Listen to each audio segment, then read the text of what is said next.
conversation. He goes, I've noticed a little thing between you and Brett. What? Nothing.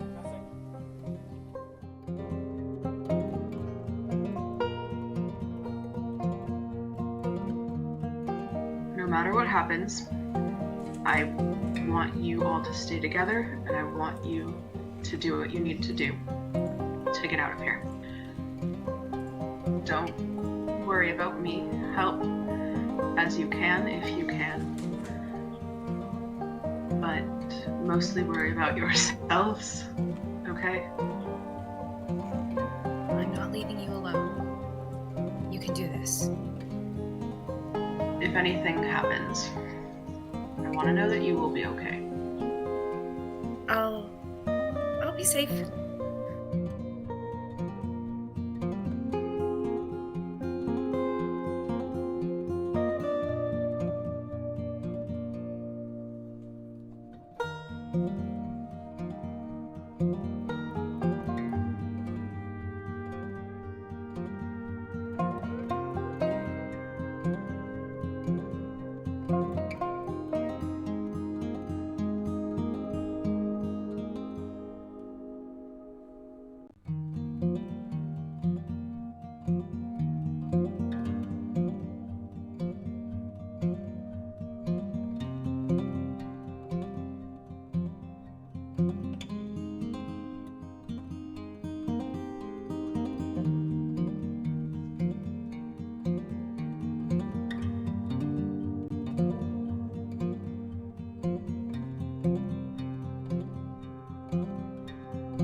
Actually, he flips the conversation. He goes, I've noticed a little thing between you and Brett.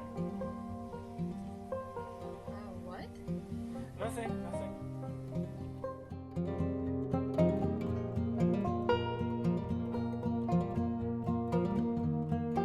No matter what happens, I want you all to stay together, and I want you to do what you need to do to get out of here.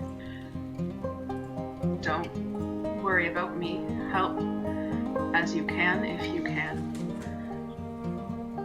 But mostly worry about yourselves, okay? I'm not leaving you alone. You can do this. If anything happens, I want to know that you will be okay. I'll be safe.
Actually, he flips the conversation. He goes, I've noticed a little thing between you and Brett.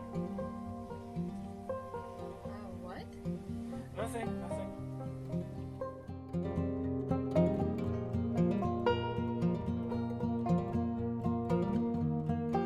No matter what happens, I want you all to stay together, and I want you to do what you need to do to get out of here. Don't worry about me. Help as you can if you can. But mostly worry about yourselves, okay? I'm not leaving you alone. You can do this. If anything happens, I want to know that you will be okay. I'll be safe.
Actually, he flips the conversation. He goes, I've noticed a little thing between you and Brett. What? Nothing.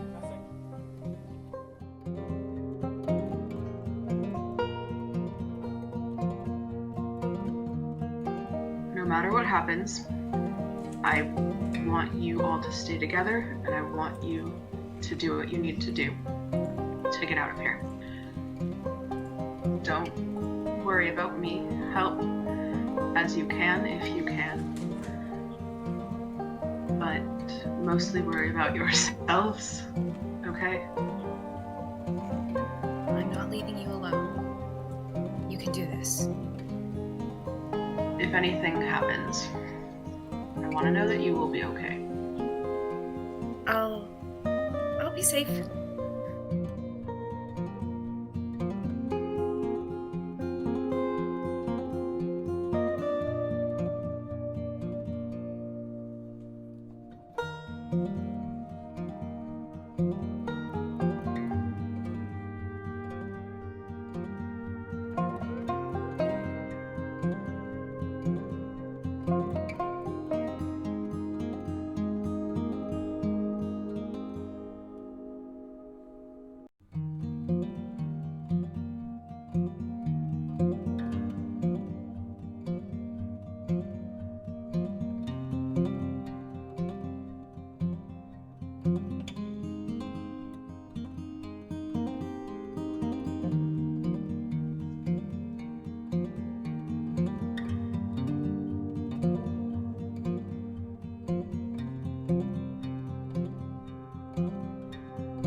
I've noticed a little thing. It's your new bread. What? Nothing, nothing.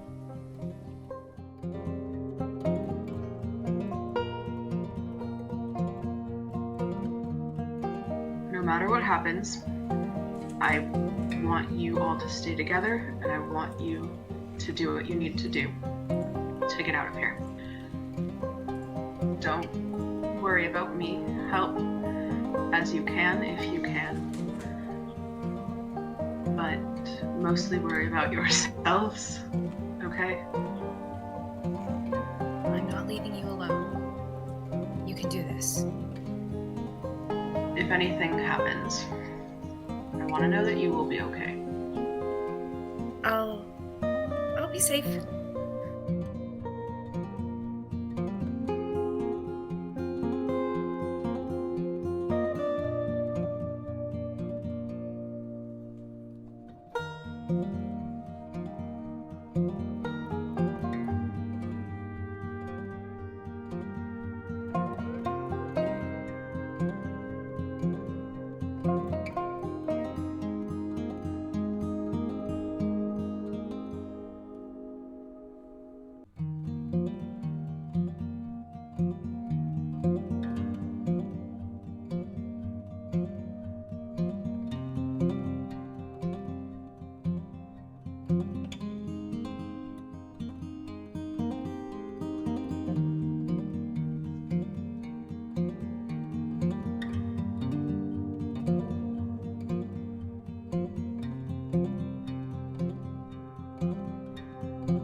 Actually, he flips the conversation. He goes, I've noticed a little thing.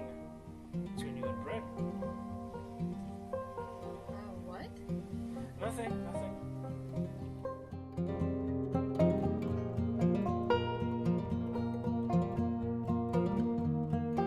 No matter what happens, I want you all to stay together, and I want you to do what you need to do to get out of here.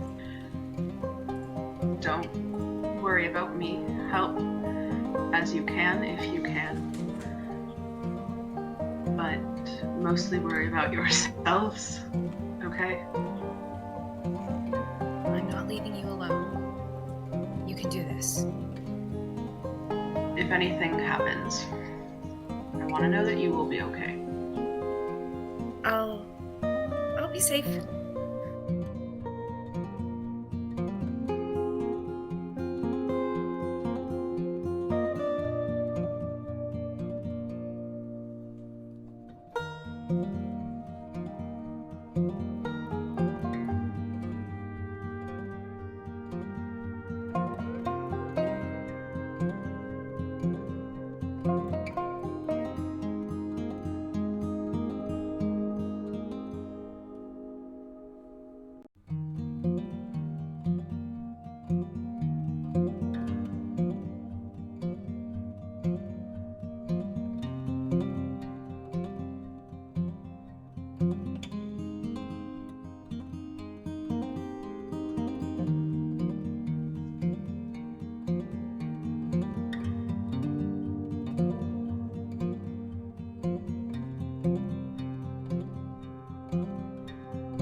no matter what happens, I want you all to stay together, and I want you to do what you need to do to get out of here.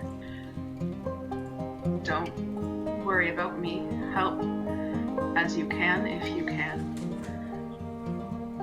But mostly worry about yourselves, okay?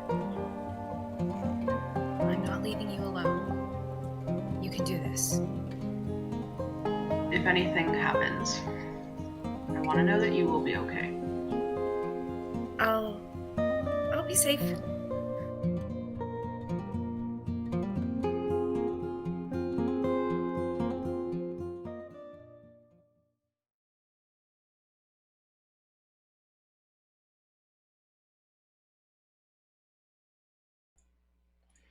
Alrighty then.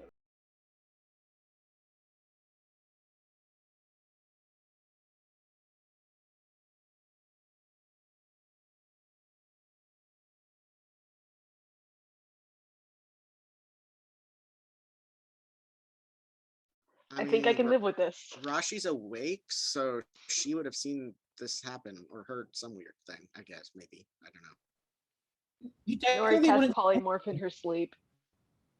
You I technically wouldn't. don't know. I wrote down what you said. I don't think she went back to sleep after that. She's just sitting there waiting for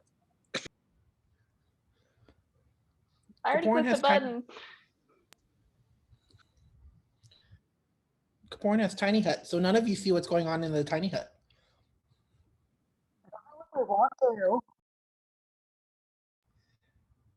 It's just red from the outside. Yeah, I really don't know if we want to see.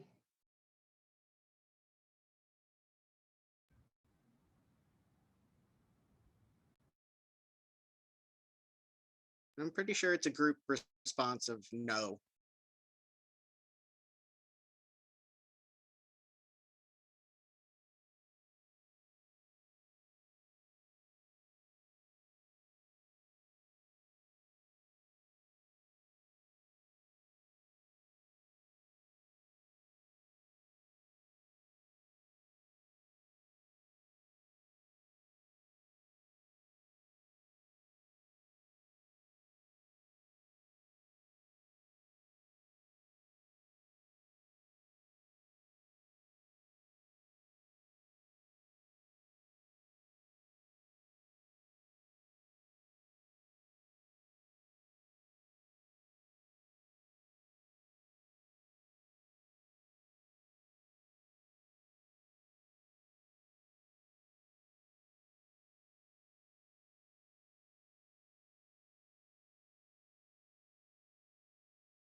I think she probably would have eventually gone to sleep, but it may have taken a little bit before she went to sleep because that was a lot, and she that was a lot. So I think probably she does get a long rest, but it might not. She might not look rested though.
Nori needs to make the medication where she can't eat or drink, so I don't think she eats. She wouldn't be able to, would she? So she's not going to eat. So she's going to busy herself making that for the day. So I think she's only going to do one day of it and then just do the next day. Just trying ginger. She'll still feel not great, but at least she won't be throwing up. So that's what she's doing.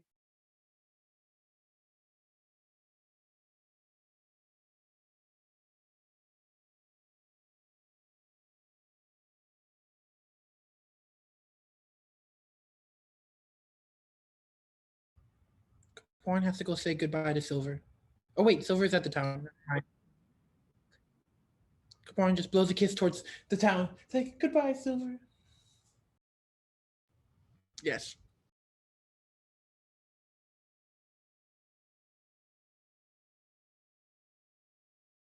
No, Rashi's good. I did my spells last time, just assuming that I would get a long rest, so I'm good. Although if you look at her, she looks like she had a really bad nightmare, whatever that looks like. I don't know personally, but whatever you think a really bad nightmare looks like, and she's more quiet than usual. You doing okay there, Rashi?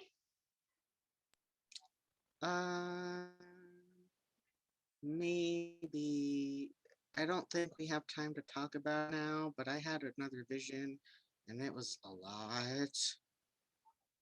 Oh. But I don't think now is the time to discuss it because we'll miss the boat. Yeah, let's do that when we have a free moment on the boat. Yeah, maybe You're not on the boat either. Like a quiet, Oh. private place where no one will overhear us, and maybe not in common, so that way, less people can understand it. Mentally to Rashi, she goes, "Is it something really bad? How worried should we be?" It's nothing we can do anything about right now, but it could be very, very bad if Okay. if we don't do anything. But it's not anything that affects our immediate travels. I think. All right. I'm pretty sure. I guess we'll try to find a place between here. We are going she'll say this out loud. We're going from here to the Bloodgood lands. I don't know if we're gonna have a ton of one-on-one time where there's no one listening. We have a boat ride to the cliffs, right? She's not looking at you, by the way, which is why I'm looking down. She's just like thinking, like replaying like everything that she saw. Just FYI, Nori, Richa, and Rashi. You guys all notice that as you wake up and everybody's getting situated and their things ready to go. Richa, obviously, you picking up on this first, with the other two, following not too long. Well, Nori pretty much noticing as well right away, with Rashi bringing up the rear. She's starting to take stock of everyone. The feathers around your wrists, Richa, have started to lighten. They're no longer completely black, looking more in the realm of silver tipped. Kind of like, oh yeah. But the longer you kind of stare at it and kind of look at it, thinking, like, I don't have this paint. You realize that instead of it being straight white or silver, it looks to have a slight blue tint to it. So it's like a very pale baby blue. Like, kind of like when you look up into the sky and it's really like saturated, where it looks almost white, but just little hints of blue kind of poke through. Yeah, kind of like Rashi Kaporn's background. stares very wide-eyed at Richa and goes, "Oh no." Richa, your feathers are a different color. Are you getting old? Well, they wouldn't be blue. He like looks down on Blue. Yeah, and is like shrugs and is like, I guess. Kapoor just like go over there, takes Rachaw's hand and like brushing it. It's like, what?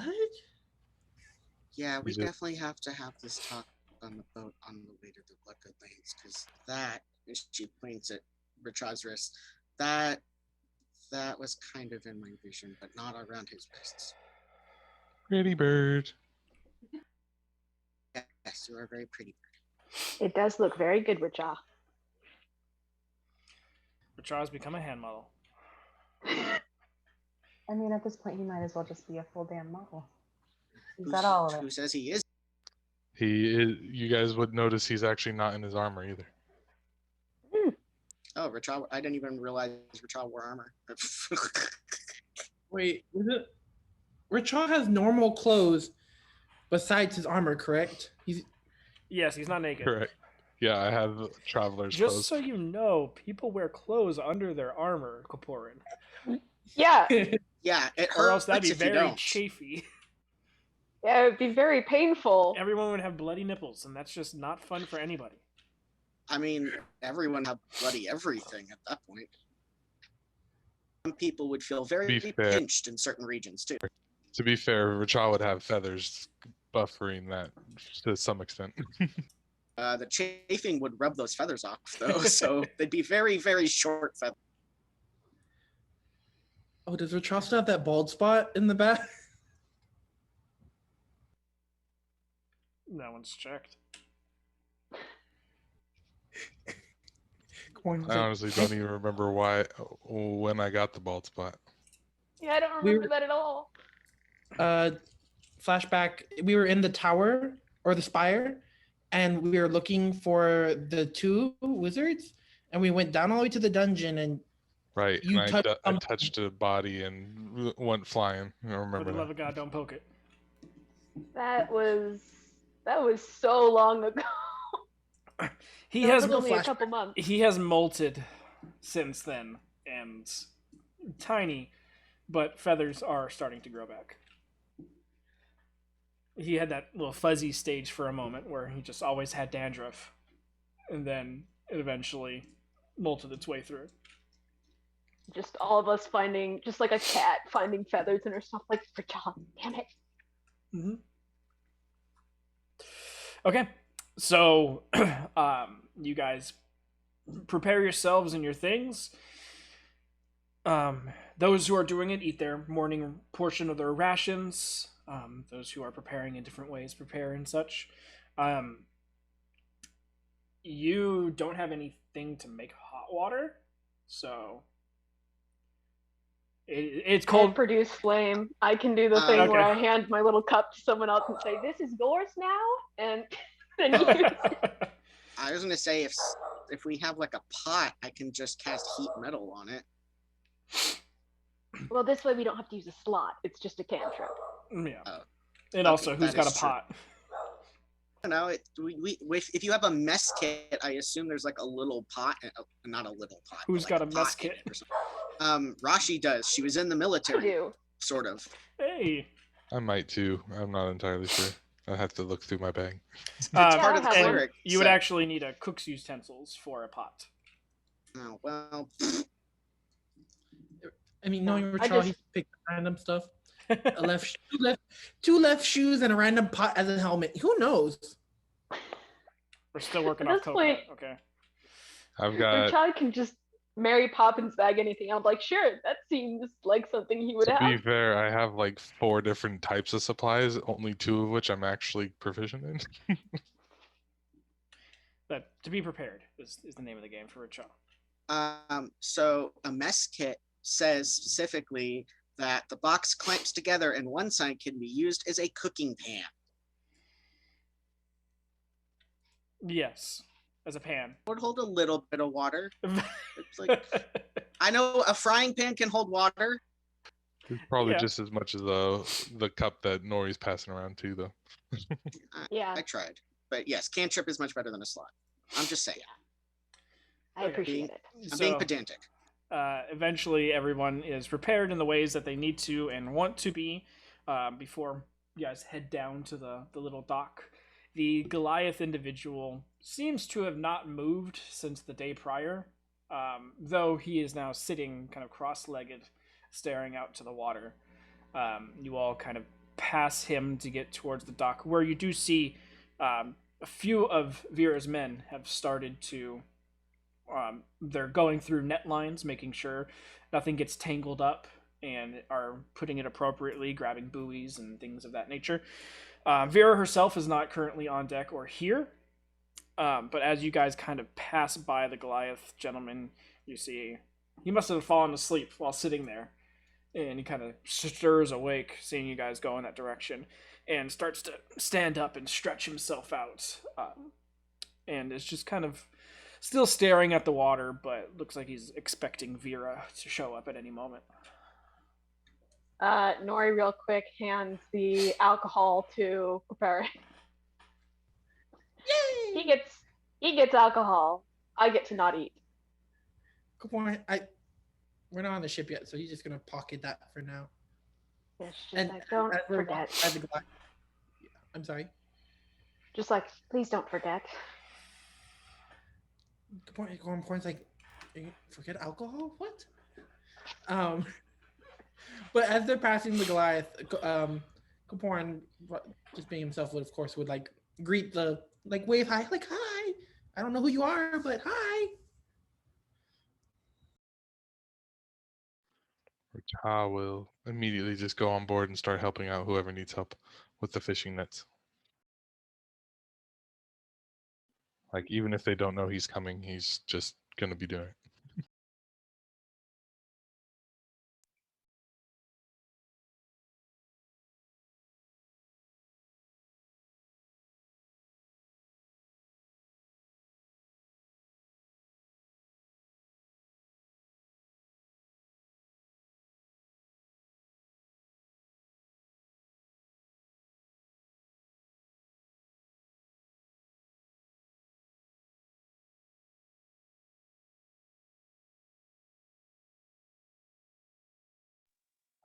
No, Bryn's gonna wait on the dock for Vera.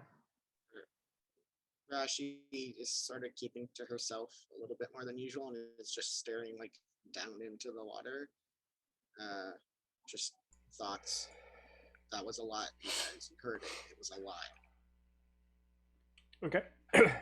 And You Nori's don't trying know. to keep an eye. You don't know about it yet, technically, as characters, but y'all heard what he said, and I'm like, oh fuck, we're screwed. Nori's keeping an eye on Rashi, just like, okay. Growing pains. But also, she's never been on a. I would assume she might have never been on a ship before, so she might not know what to expect.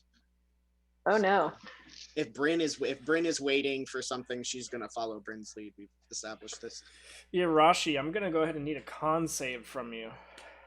Oh no. For See, guys, what? we We're not on the stay boat there. yet.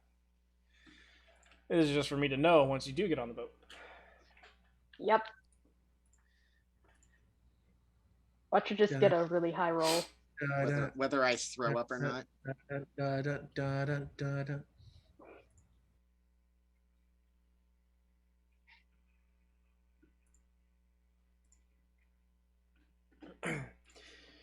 So as you guys are waiting, eventually a small caravan of a few horses come in carrying about 5 different individuals.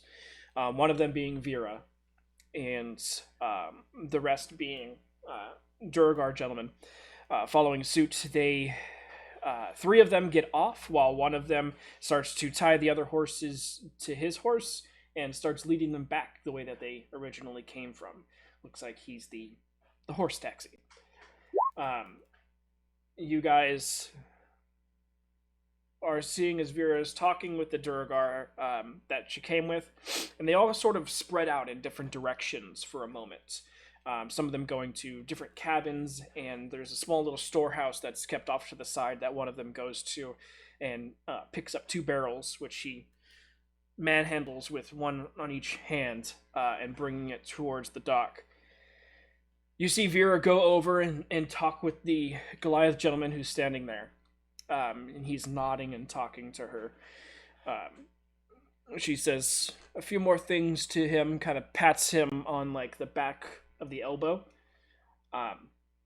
And she starts walking away from him. He seems to start getting the rest of his materials and supplies together and starts heading towards you all. Noticing Bryn first, as Bryn is kind of directly waiting for Caborn. You may be the tallest, but you definitely don't command the stage as much as Racha and Bryn do. Racha in a much different way. But Bryn, who's just pointedly waiting for Vera, as soon as sees Vera, is probably walking to the end of the pier to go meet her. And so Vera comes up and kind of straight. She's got a satchel that's, going diagonally across her chest. She kind of straightens it out. Well, I'm glad that you're all here on time. Of course, we wouldn't want to be rude. Of course, I'd hate to mark down a favor without actually doing anything, but if it had to happen, I would do it. And I wouldn't have blamed you. So I hope you all are ready for an interesting ride. Like I told you all the day before, it's going to be about 2 days worth of travel on the ocean. Hope you're all ready for that. Everyone's got their sea legs? Rashi shrugs because she's never been on a boat before. She's like, Born begins to cry a little. The two that have an issue, I think, have means to calm themselves. She kind of squints her eyes and looks at you. Which ones are the ones that have the problem? She'll point to Nori and Kaporin. Nori just does a little tired wave. She kind of walks past you, Bryn, and looks at you, Noreen, in the eyes. And she kind of stands up real close to you, just staring directly up at you. And then she quickly leans left and right, and you feel the pier start to wobble. Ooh, ooh, ooh. And you get that little bit of vertigo in your stomach, that little bit of queasiness, and you're just like, oh, okay. But luckily you prepared yourself, so nothing beyond that. While Kaporin, immediately behind, you're just like, oh god! Nori just turns around and is like, did you not drink it? Oh wait, you're waiting for the boat. Never mind. He hasn't taken his thing yet. How many bottles does Kaporin have, by the way? I've got it written down. Because Nori took them, so I didn't write them down in my notes. So we have 4 flasks, so that's 4 days worth of stuff. I have 5 days worth of my stuff where I can't eat or drink, but I'm only going to take that 1 day at a time so I don't incur exhaustion. But as far as information given to you for Kaporin's thing, as soon as he drinks it, it'll last until he falls asleep. So that comes with a bonus and a detriment, depending on if Kaporin falls asleep before the day is out. So no midday naps, Kaporin, or else you need to take another flask. He also has the backup plan of the $2 chuck that he bought from the one place. That will take a lot longer to actually settle in, though, as far as the drunkenness goes. But, so, Kaporin, you start dry heaving in the background, and so Vera just kind of darts her head around Nori, and it's just like, he's gonna be a problem, isn't he? Not if he follows my directions. But he might be in other ways too. Who knows? That is very true. Well, to be fair, I think all of you are going to be a bit of a problem for me if I like it or not, but hey, that's what favors are for, right? Oh, God. Would you care to elaborate? Like I've already told you from the day prior, getting set back 2 days on fishing just to take care of this favor, so I'm expecting great times ahead going to the Bloodgood lands, and all of you seeming very Bloodgood aficionados. Yes. Definitely. Just Nori, deadpan, like fully aware, like this is a terrible idea, but this is what we got. All right. She kind of just scratches the back of her neck for a moment and just like kind of de-stressing herself before even getting on her own boat. Fixes her satchel strap once more and just. All right. Well, we are going to be setting off here in about the next 15 to 20 minutes. Feel free to get on the boat when you feel it's time. But I'm going to go ahead and she kind of just sidesteps past you guys and get on and making sure everything's ready to go. When you do come on the boats, please fixate yourself somewhere upon the upper deck. Make sure you have a comfortable enough place to place your things. We're going to have all of our items out and about, so as long as you place your things not upon any barrels or ropes or anything like that, don't get in the way. If you find a nice little corner to put your stuff, that would be much more appreciated. And yeah, I think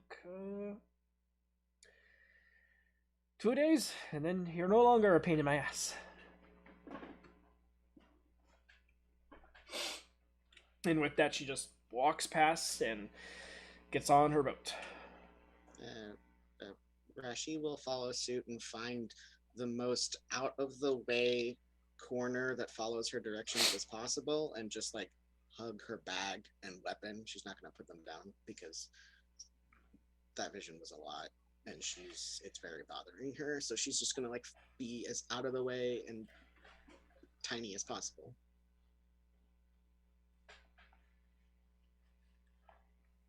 Bryn's gonna wait until the other two are up on the boat before she goes up. Yeah, because you're probably going to need to help a certain individual up there. Yep. Aaron, just drink it. Okay. Please no actual dry heaving because I have a really bad dry reflex and I will throw up in real life in time, and that's not something anyone needs That's not fun. Oh, thanks for the warning, because Kaborn was dry heaving the first time he was on a boat, and that was fun. I mean, no, you can totally dry heave. I just mean like as a individual, me watching you, please try not to, because I will then. So, Kapor, almost immediately as you finish your flask, the wobbliness of your legs from the seasick nature that you get is then almost immediately replaced with the wobbliness of 6 to 7 pints down. And your equilibrium almost seems to take an even further dive as you're just like, whoa. Because you've never been drunk this hard so quickly on a floating surface. So it's. Nori, Go ahead. Nori takes the flask away from Prepare, just the empty flask. Like, I'm just gonna put this in my bag. Yeah, it's like trying to do the Running Man on a waterbed. There is just no rhyme, reason, or coordination going on that will make this successful. So Bryn is almost immediately needed as a structural integrity to keep him upright. This was just wonderful. Kaporn's probably like at this point just spatting nonsense. Just because it's just so quickly at onset and it's kind of just rocking the platform a little bit back and forth, just like how she was doing earlier. So helping him on to the ship is an interesting thing, moving over the gangplank and onto the actual ship itself. But eventually it's done. Possibly a few scrapes and bruises attributed to Kaporin, as maybe he doesn't make the cleanest of landings onto it. But eventually everyone gets on in their own respects, in their own ways. There is the corner that Rashi was able to find is a decently cleared out, non-impeding corner of the ship. It's the port forward side. and yeah, forward and port. So forward and left. Okay, thank you. I was going to ask for clarification. Yeah. So you guys are able to kind of situate yourselves in that section, feeling pretty safe and secure that you're not going to get in anyone's way. About 5 minutes to cast off, the Vera ends up kind of going to the aft portion of the ship, leaning over the side, and end up doing a whistling over to the pier where two of the Durgar male are currently finishing the last of their things, and then one jumps onto the boat and the other one starts to untie the boat, and the Goliath gentleman ends up walking up to the gangplank and getting on. Since the top deck is pretty much covered, he kind of looks around, and Vera just points in your guys' direction. Be like, just go to the front and don't get in our way. And so Goliath person kind of just nods and agrees to it and starts walking over. And if you want to go ahead and tell them what they see as you start to walk towards them. This Goliath person looks like a giant Saren.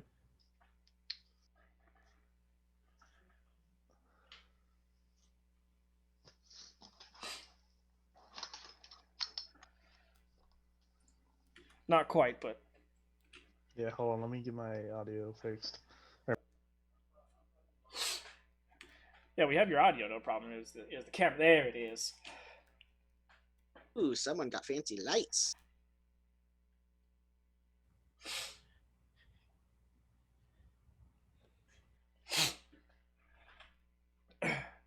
And during this time, as he's making his way, the last couple situations are being taken care of, as well as the ship is starting to cast off from the side of the pier, and the one Durgar male who's rolling in some of the ropes is just kind of waving to everyone, and Vera gives the last sort of salute towards him. As go ahead and introduce yourself. Well, what you see is a 6'5" Goliath. He's currently wearing chainmail, and at his side you would see your standard-looking longsword. And yeah, I do. I should roll a con real quick. And he probably has a shield hanging somewhere off himself. You also have advantage on the con save. Okay, where's my D&D stat stuff? God, it's been a while. There it is. It's been a while. Roll with advantage. Sorry, I keep like diving off the screen. Double 18s. For some reason, my allergies have kicked in like right before session started. All right, so I think you have no. This is. Go ahead. No, you go ahead. I was just saying there's no negative side effects for you. All right. Yeah, I think for a pretty obvious reason, this has been my best year ever for allergies. Sneeze like 6 times all year. That's preferable when being inside all year.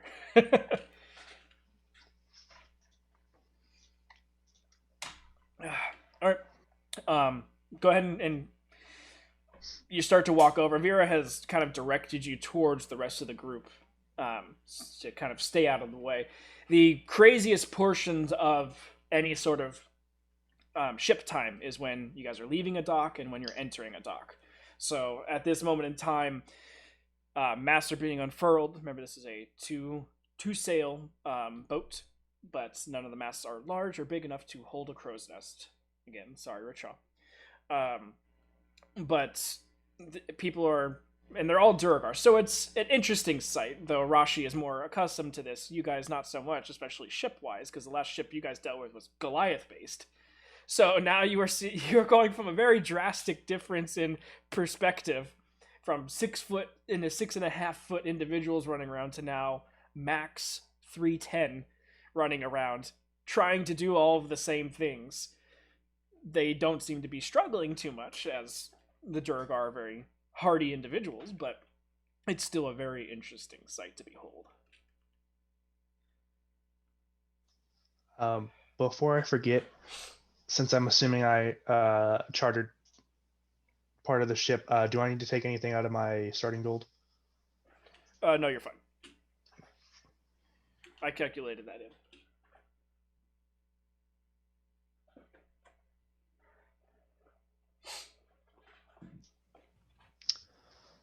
I suppose if nothing else happens, I will walk over to the group like Vera pointed me to, and since they wouldn't be doing anything obviously for the takeoff, I'll go over and I'll introduce myself. Hello, I am Amrik. I'm guessing you are also all passengers along on this vessel. You see a thumbs up from the tiny person that's huddled on the ground because she's not very much in a talking mood. I don't know if you as a person listened to what the vision was that she had last week, but she's not in a great talking condition, so you get a thumbs up from her. You can see her. I don't know if how everyone's situated around. Rajah's still on deck, helping out with all the orders. Which is all in Sorry, Underdwarvish, so you're just kind of like following behind a certain person, just doing exactly what they do. It's more or less like I've been on the boat plenty of times before, especially a fishing vessel. So like, I know what I'm doing more or less. I'll figure it out. Yeah, and to a degree, you kind of know what you're doing, but it's funny because, like, you'll do something and someone is on their way to go do that, so they kind of see you do it and they're just like, well, fuck. And it throws them way off, and so they go to do something else and that throws that person off. So it's just like, though you're trying to help, you're creating much more of a clusterfuck than is actually needed for this situation, until the point where it's actually another Durgar woman kind of just like sees what's going on down here and just comes up to you, Rachaw, and like takes the nets out of your hand, just rips them out, and just points to the rest of your group, like, just get the fuck away, let us do our job. He'll say his one Durgar phrase he has and be like, "You little bird, I like your style," and then he'll go wandering off. Yeah. And then you just see like the three other Durgar male, because they're not used to taxiing people, so they didn't want to say anything since Vera agreed to all this. But since she's done it, they were all kind of like watching. As soon as Rachel like walks off, they all kind of like jump in and start like, they take the nets from her, and then everyone gets back to their normal positions, and it goes much smoother now all of a sudden. Who would have thought? But I'll approach Amrik. Is that how you said it, Chris? Yeah, Amrik. I'll approach. Yes. Shake her hand if you'll let her. I'm Bryn. Nice to meet you. Yes, we're the other passengers along. Yeah, he'll shake your hand and he'll say, "Is this all of your first journeys out to sea too?" Not most of ours. I think Rashi, the one who gave you a thumbs up, I think it might be hers. The other two sitting over here just don't necessarily like it. And then Hi, I'm Kaporin. As Nori's just trying to forcibly hold Kaporin down. I believe Nori's just like, please stay out of the way. I don't want these people to yell at us. Wait, so is Kaporin drunk and seasick, or he's just drunkenness The takes care of the seasickness? yeah, the drunkenness is taking care of the seasickness. Okay, magic. I don't know how that works. but that one holding the big guy back is Nori, and then we have a bird, Kenku, who's probably going to be making his way here shortly, eventually.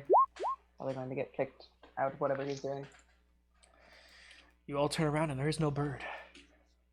I'm not expecting him to be here, but I'm definitely expecting that he went out to go do something on the boat and he's about to get kicked back over here, because we all know what's going to happen. He's sitting on Bryn's head. And there, Like, yeah, I fuck! expect that too. Okay. I'm like, because now I'm extra nimble for not having armor. I will be like upside down, hanging from the port side, I guess, ceiling of like the below deck.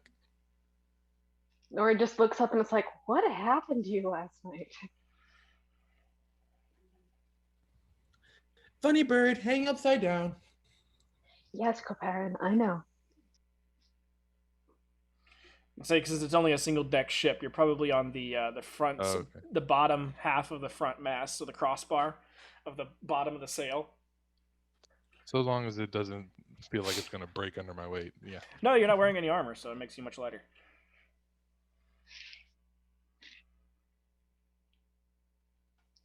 Once I see him, that's Racha. Which is That's funny too, because like coming out of the port, a lot of the sails are being tacked and shifted a lot. So like you see the sail, and then all of a sudden the sail turns, and Racha just kind of goes floating past upside down, and he goes, "Hi," and then there's no Racha, and then as the sails come back, and he's like, "Hello." Can I try to? I'm how tall?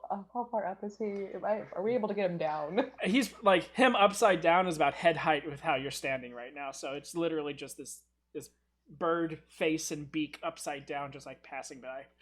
A couple times as he's going by, Amric will say, "Oh, you remind me of," and then I'll wait. "Another of your kind, Emmett." Yeah, it just continues that conversation every time he Yeah, passes. very very slowly. That's freaking perfect. Yeah, because they're trying to get out and around the bend of the this cove that you guys are in. So it's a lot of shifting around rocks and other reefs that like poke up out of the water. So it's a lot of nimbly moving, and you see why only shallow ships would be able to port in here, because it is quite honestly a bit of a death trap for any keel that sits too low in the water.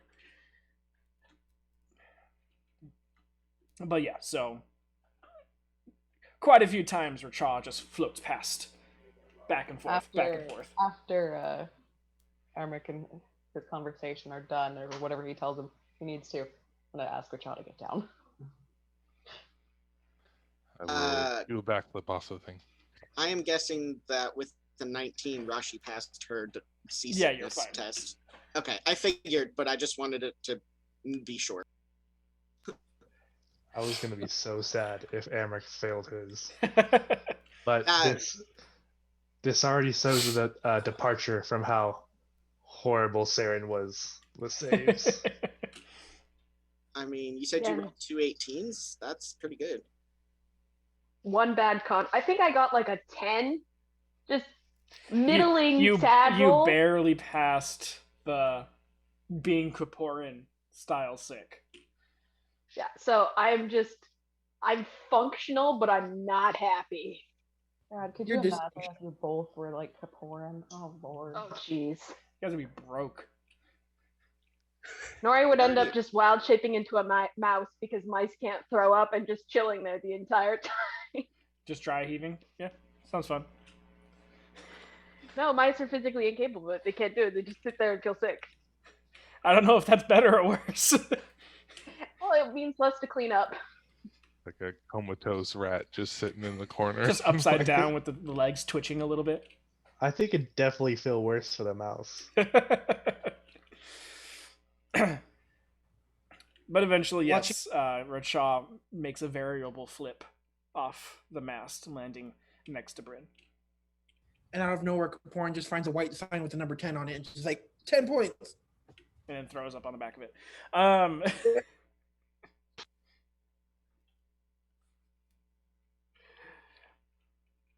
But yeah, so about the first hour or so of you guys getting out of this cove is a bit treacherous for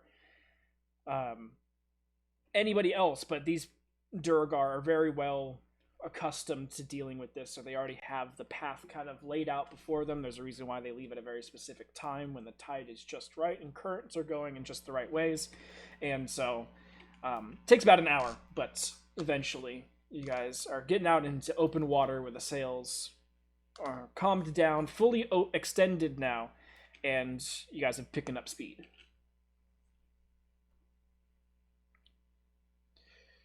So the overall mayhem on top of the deck is quieted down. The Durgar hands, half of them are more now dealing with fishing nets and getting lines ready, buoys connected, while the other ones are dealing with ropes and pulleys for the sails.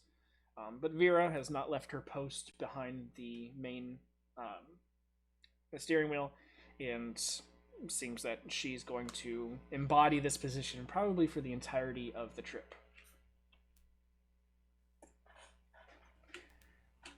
Corn just starts singing sea shanties out of nowhere. Yo ho up me hide. We're just like trying to keep Coparin down and quiet, just like, you're going to bother these people, please. I get kicked out of things enough. Don't let us get kicked up. Mid-ocean. Yes. Do we I'll be know fine. how close the closest Durgar working to us is? Well, you got one Durgar on each of the masts.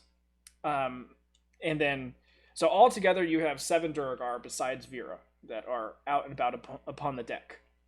One on each mast. They are in charge of lowering and raising, as well as keeping an eye on the lines that run from the mast, as well as the sail health. So making sure no tears, no anything of that nature. You've got an accompanying Durgar with each one of them that goes from side to side, dealing with tightening or loosening the sail for directional purposes. And then you have 3 other Durgar who are the ones dealing with the fishing supplies. So currently closest to you guys is the one Durgar on the mast. Coparin is also singing in a different language from what they understand, because he's singing in Common, I presume. Yeah. Give me a second. I'll roll for it. See which language it chooses. I mean, I was gonna say if he's drunk enough, maybe he's singing in not common. It's in He's singing Draconic. in Elvish or What? Draconic. To be Why fair, keep all of yourself his to do this shanties one that he language? learned was in common. Right. Oh, he blends languages even worse / better.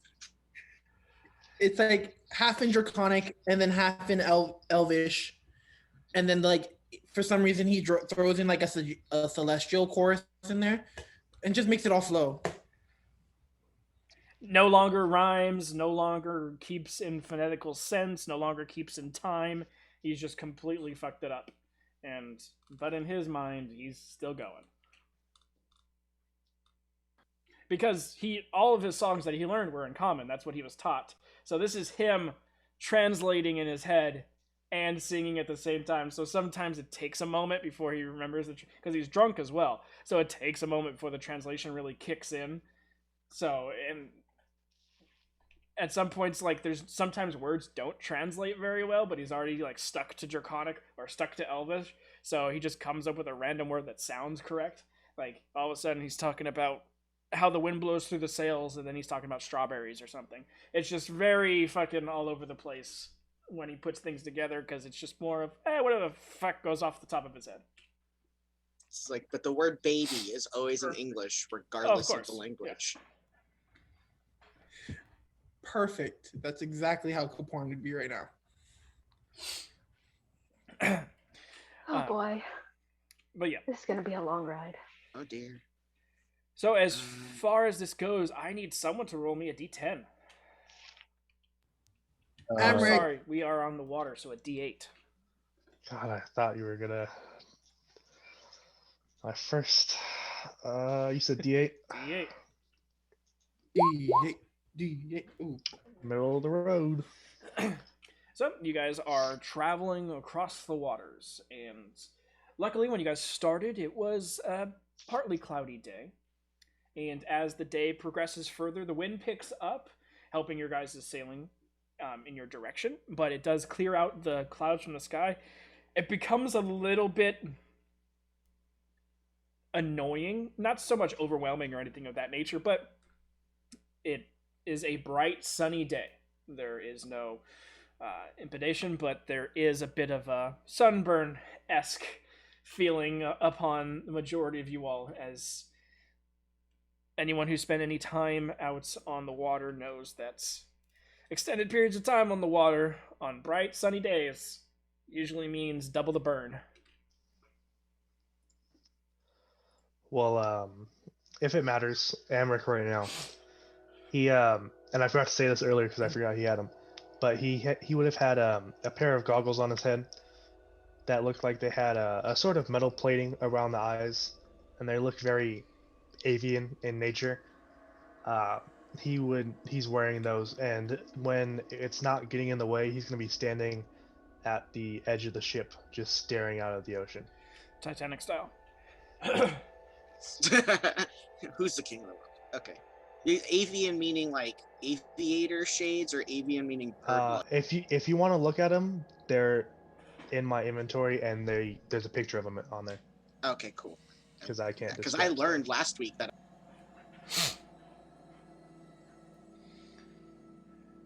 So he introduced himself, and then like was just like, "Hey, I'm Amric," and then like walked to the stair. Hey, like, hey, I'm Amric. Talked to the bird a little bit, and then it was just like, okay. And then yeah, he's very interested in the ocean, so he's staring at it. Maybe every once in a while he's peeking down to see if he can catch any glimpse of what's beneath the waters. But what you guys do in this location for your first day of travel, you would be coming across a let me actually fucking make sure I got the right word for this.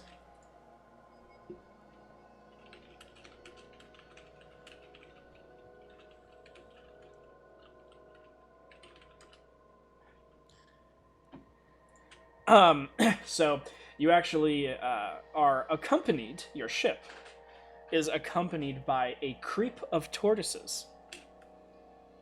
Which a creep is what tortoise, like a bunch of tortoises together are called. So that's awesome. Animal names are so weird. You guys are being creeped on. Oh, that makes Nori happy, and she's looking at the turtles. Tortoises? Yep. I'm assuming Turtles, Amric has never seen not these turtles types, or no. tortoises. Then he is very much just mesmerized by those. Does anyone make any noise out loud of excitement? Because I don't think Rashi would know that there's a cool thing going on unless someone says something like, ooh, neat, or something. Kaporin definitely does a little gasp. Kaporin would be Well, like... she ignored Kaporin because he's just randomly singing drunken stuff in like 4 different languages, and it doesn't make sense. Amric would look odd, but he's staring out at the ocean, so you probably can't tell. I mean, I don't think she's seen many Goliaths, so I think all Goliaths look odd to her, but that is true. I couldn't see his face. Odd isn't like amazed. AWE. Yeah. Oh, okay. That's a very different kind of look. Yeah, Kaporin is just staring at the back of his hand like, oh my god, I'm so gorgeous. That's the glamour bard in him. Mm-hmm. But yeah, unless someone points it out, Kaporin's just like zoning out, like staring at. My hand looks a little bit more red today than it did yesterday. The sea shanties have now degraded into just offhanded compliments about himself. That might even be better because he might be a little quieter. No. I said might. It's still in sing-songy voice. Yeah. Oh, how gorgeous I look today. Yes. My hand is red, and the day is the same. Very much Bard-esque from Shrek. Shrek. To polymorphing into something that can't talk. So you just have squeaks and gurgles in a sing-songy pattern. Just turning him into a snake and shove him into a bag. No more talking. If the Duragar will allow it, because I have the feet, I'd like to try and harvest the water. I mean, I'm sure they have no fucking clue what you mean whenever you probably... Well, it's my fisher background gives me the advantage on ability checks using fishing gear to catch fish. Oh yeah, I know, but with the lack thereof of understanding between languages, as well as the fact that their style of fishing is buoys connected to nets with trap, kind of like crab fishing esque. And so they're doing more of a buoy trap system, and then they're going to come back to it since they've got to drop you guys off. So it's not like they're casting lines out the back and drag fishing. They're more just dropping every now and again. Gotcha. I just heard nets and I assumed it's all good. Yeah, no trawling here. But you certainly can if you want to. Just post up behind Vera and just cast a line out, see what you get. Do they have tackles? Because I've never actually purchased one myself. Yeah, Or- I mean, they're also like daily fishermen too. So it's just they're doing this specific route to also take you guys as passengers. So there are regular lines and bait and hook and the whole ordeal. Then yeah, he'd be trolling right behind Vera, then just off the back of the ship. Okay, go ahead and give me fishing. I guess that would be a survival check. A fishing roll. I don't know. Yep. Survival, I guess maybe. Just because Yeah, that's that's what like the harvesting one. I unmuted myself. Yeah, I'd say a survival check.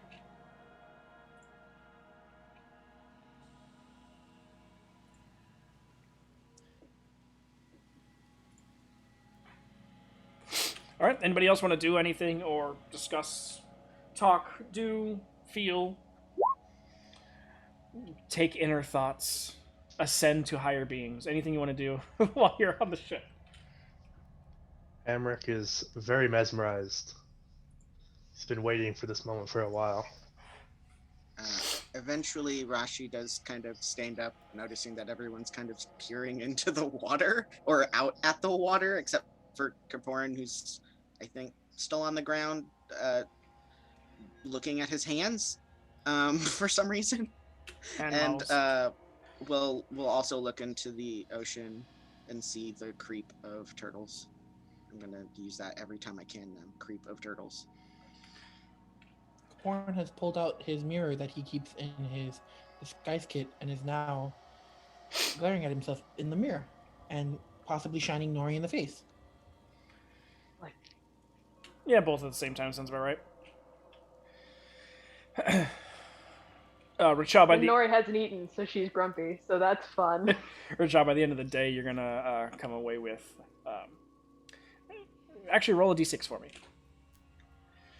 I was gonna say it says I can feed up to myself and 10 other people each day. Mm-hmm. There's a couple different options of fish down here, so I want to see what you get. A shark. Just He pulls in a creep of turtles for dinner. No! I mean, Nori throws them all we're back. probably something eaten at some point. it's like, this is a weird fish. You don't catch anything for a majority of the day, and you're kind of like doubting yourself as a fisherman at that point, and you kind of rebait your line, and you're just like, you know what, fuck this, and you like double bait it just to make it that much juicier, and you cast out, and then all of a sudden, you got your feet up against the back, you're sort of relaxing, just waiting for that eventual pull of the line to go in the opposite direction, indicating that something has caught, and then you almost get slammed into the back of the ship itself. Luckily, you had your feet kind of prepped and ready for anything, sport fishing style, you know? And all of a sudden, all of you at the front kind of feel the ship kind of just go, like, just kind of tilt in one direction for a moment. You see some of the Durgar freak out, and you see Vera kind of like hold it, and then she kind of like turns around and sees this little bird who's just kind of like squished up against the side of the back of the ship, with this fishing pole just like shoved out at an angle as he's holding it with both hands, and Richard just like face smushed against the side. Help! Vera just kind of she's got this interesting lock that goes on her wheel, so she locks it in place, comes back and helps you, and you guys both pull. You end up pulling in a 600-pound tuna. luckily with Vera's help. I was gonna say, do I already have to pull out my new ability? So with Vera's help, she helps you reel in because these these poles and lines are meant for catching large fish in this situation. So nothing snaps and breaks, and her being her hearty self with you and everything that you've come across, you guys eventually reel it in, and just you guys all feel not only the ship kind of bow to a side at one point as you hear a big old but as it starts like flapping around on the deck, and you just see Vera just take out a hatchet and is like waiting, and just chink. This is 300 pounds bigger than the fish that Kaporn stole for Racha, isn't it? Yes. Wonderful. We just like all look. It's just like, what the fuck? For reference, it's like 5 times heavier than Racha himself. Hence why you got slammed into the side of the boat all of a sudden. If after Amric sees after the fish has met its end, Amric will say, "That is quite an impressive." Not that he really knows. Catch for a bird of your size. Well done. Sort of just like heavy-winded, stand up proudly, and just like over to Nira and like pat her on the shoulder and be like, "You'll be getting some fish tonight." This fish, in its size, would be able to feed the entirety of individuals, of crew and passengers for the day. Except for Nori, because she can't eat anything. She'll look on longingly. As Kaporn like eats it in front of her face because You she's want technically- some? Kaporn's just being like, I want to take care of you. Here, have some. As he's like trying to like poke her with the fork to show her, give her like fish. I Oh, yeah. appreciate it. He's always wanting to force feed women who are smaller than him for some reason. Oh boy. Because Nori knows that if she forced Kaparin to have this medication, he would complain nonstop, and it would probably be worse than him being drunk. So she's like, you know what? I can do this. I've gone without food before. It's only the water thing I'm really worried about. Oh boy. But nevertheless, if there's anything that you guys would like to get done during this day, obviously Richaw has taken it upon himself to feed everyone. But anything else before you guys want to bed down for the night? The waves are pretty docile once you get to the open water, and as dusk approaches, the sails are taken up to a quartermast. So it's a much smoother journey throughout the night, so sleeping isn't really much of a problem.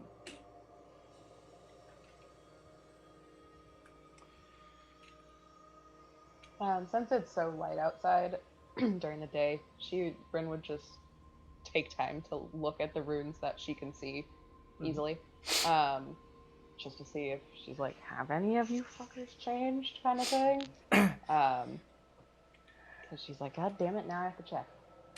So she's Make a just gonna, perception check.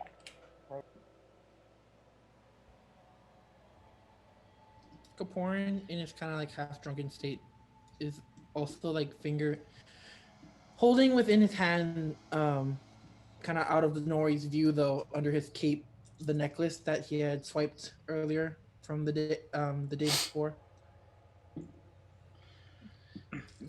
Like, doesn't quite know, but he likes he likes the little skull on there. So, looking over the runes that you can see, Bryn, kind of going over them in detail. From as far back as you remember them even getting put on, they don't seem to have changed at all.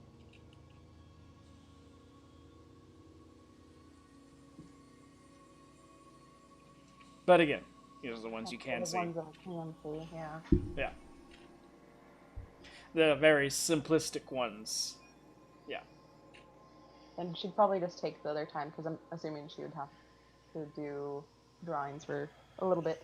She'd take time to just draw the other runes in that notebook she got, just to write them, put them down from what she remembers.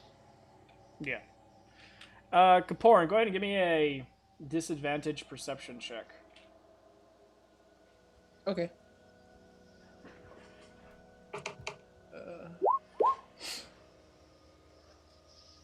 I think that's in disadvantage. It's only It is showing not. one. Just roll another hold one. on. That's really high for disadvantage. Oh, there it is. I don't know. It rolled the digital dice, and then it rolled roll 20's dice. Yeah. I don't know. Okay, so you see Bryn starting to do this at some point with Nori assisting on the runes that she can't see, so like her upper back and the back of her arms. And then you see Nori and Bryn kind of going over other runes that you can't see whatsoever. Kaporin kind of goes red in the face, but he's like, he kind of does like the wolf whistle, like just kind of across as he's kind of like watching going on. He's completely. It's funny too Brain- because at this point in time when he whistles, you're currently drawing one of the rooms that's on the bottom of your feet. So it just makes absolutely no sense whatsoever.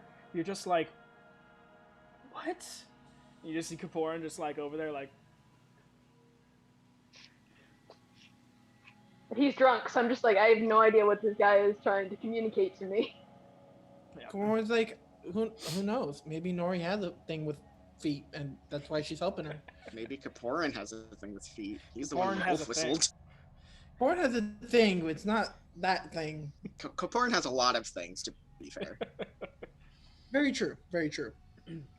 But Kaporin's an- as far as Bryn and you writing down the runes, are you trying to compare it to the other drawings that you have?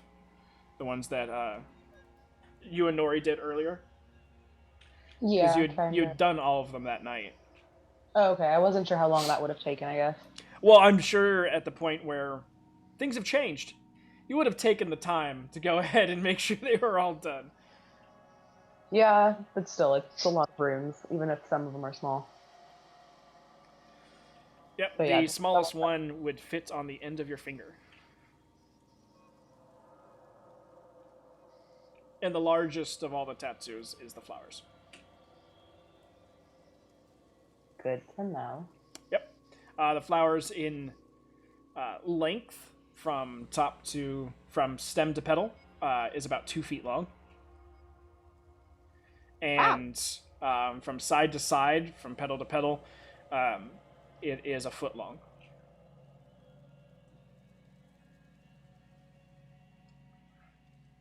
All right then. Didn't expect that. And what's actually interesting about it, I don't think I made note of it when I was first telling you about it, but the stem goes directly down your spine. And so some of your vertebrae obviously show from your spine. And so it kind of gives it a 3D-esque sort of texture to the tattoo itself. Was Bryn conscious for these tattoos? Because some of those sound like they are. Yes, she was conscious during all of them. You said we're all kind of bedding down, so we're all in still like the same area? Yeah, the front half of the top deck. Okay, so does Rashi have to make a perception to know that they're drawing runes, or does she just kind of see them do that? I mean, it was more the fact of... I mean, you see them drawing in a book, you're not 100% sure what it is. Kaporin and Racha, but Racha knows of these things. Kaporin more so needed to do it to see if he noticed it through his drunk state. I mean, you've seen runes on Bryn. She's got plenty that show on her arms, but without knowing her 100% in depth as the others do, you're more of like, are they just drawing runes, or are these actually her runes? So it's, I mean, you see them drawing stuff that looks sort of in the same realm, but but she sees them doing this. It's not. I don't like. No, Even you if she guys are doesn't all quite know shoved what up on they're the same doing. portion of the boat, so yeah, you're gonna pretty much see Okay. what everyone Well, else I is didn't doing. know if it was like studiously ignoring everyone else kind of thing, like we're in this, I know or if whether you she ask, if just you want to saw ask a them do. question or something, she'd definitely let you. She's Okay. not. She's like, it is what it is. I need to figure this shit out, whether you're here or No, not. yeah, that's why I was trying to figure like how secretive was everything. So Rashi goes over to Bryn and Nori. Um, are any of them connected to each other? Like with lines or stuff? Nori kind of shoots a look at Rashi.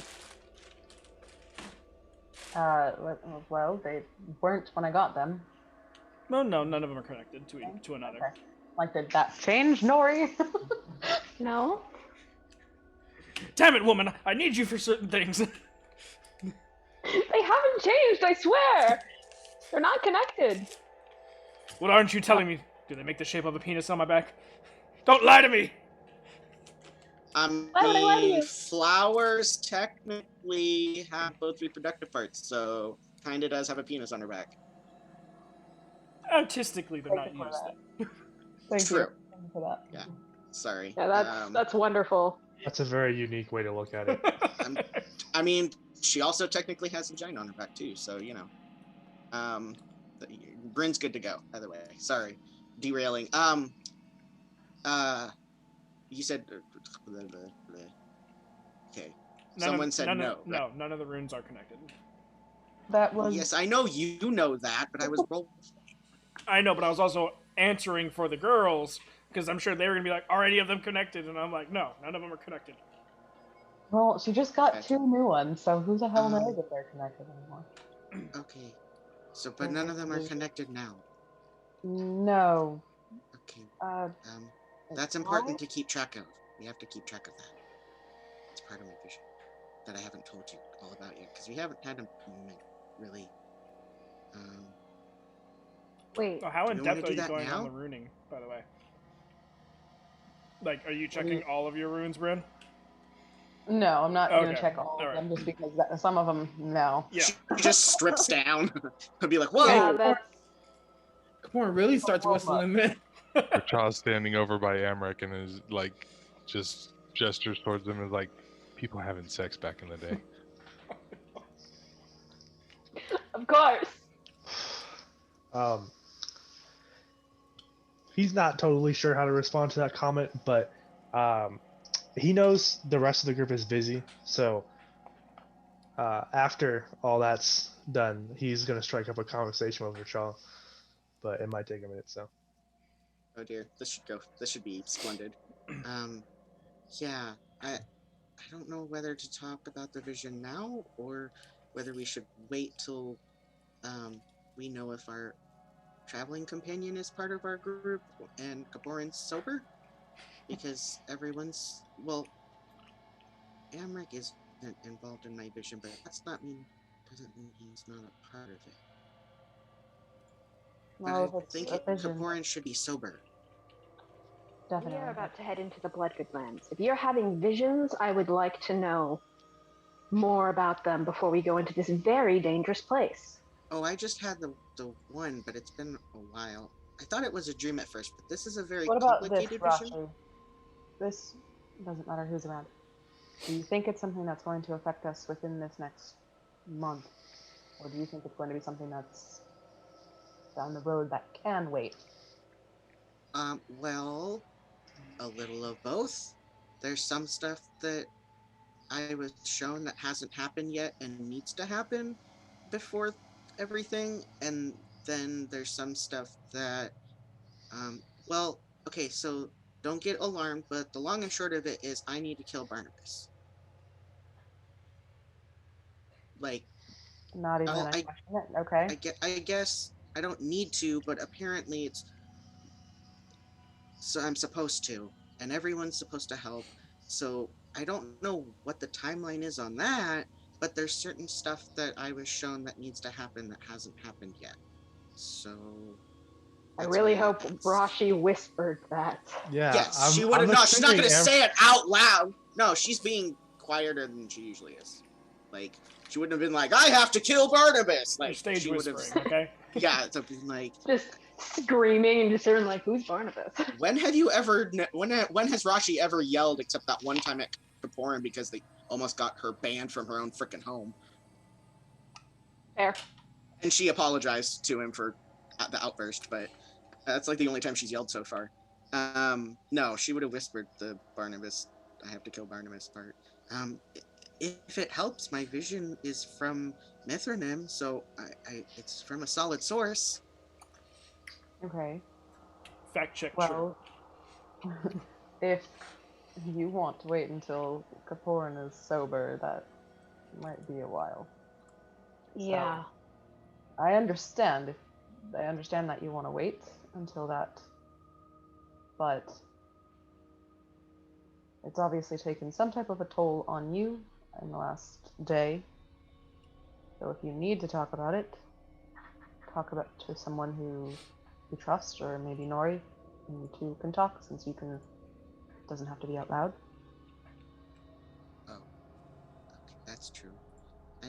It's okay. It's okay to keep it to yourself for now, especially if you're not sure about doing it in the company we are with a not sober Kaporin, because God knows what his loose lips will let slip. That's a concern. He's not directly involved in the vision, but I think that he's important to the completion of the goal. And Mithranim did say all of you are involved. Like, we all have to help each other somehow. Okay. But yeah, You asked about Bryn's runes, though. yes, I was shown Bryn's runes. She was kind of glowing weird, but all her runes were connected. And Mithranim said the changes he showed me, he said they need to happen, but they're not all going to necessarily be happy changes or welcomed changes, but that they all need to happen so we have the best chance at success. So at success. Sorry, my little speech weirdness with S's.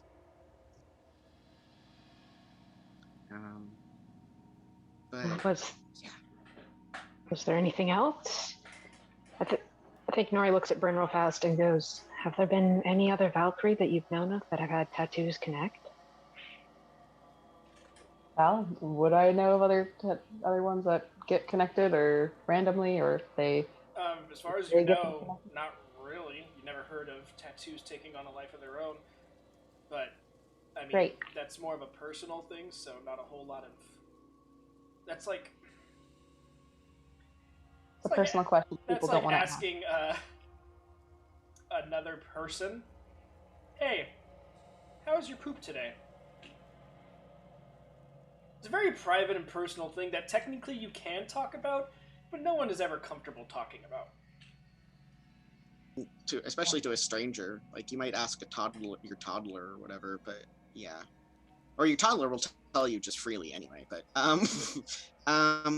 well, it could be like connected not through lines. Maybe they tell a story. I don't know how your runes work, but when I think connected, it's kind of like lines were making them. Yeah, from what you remember, Rashi, they were inked together.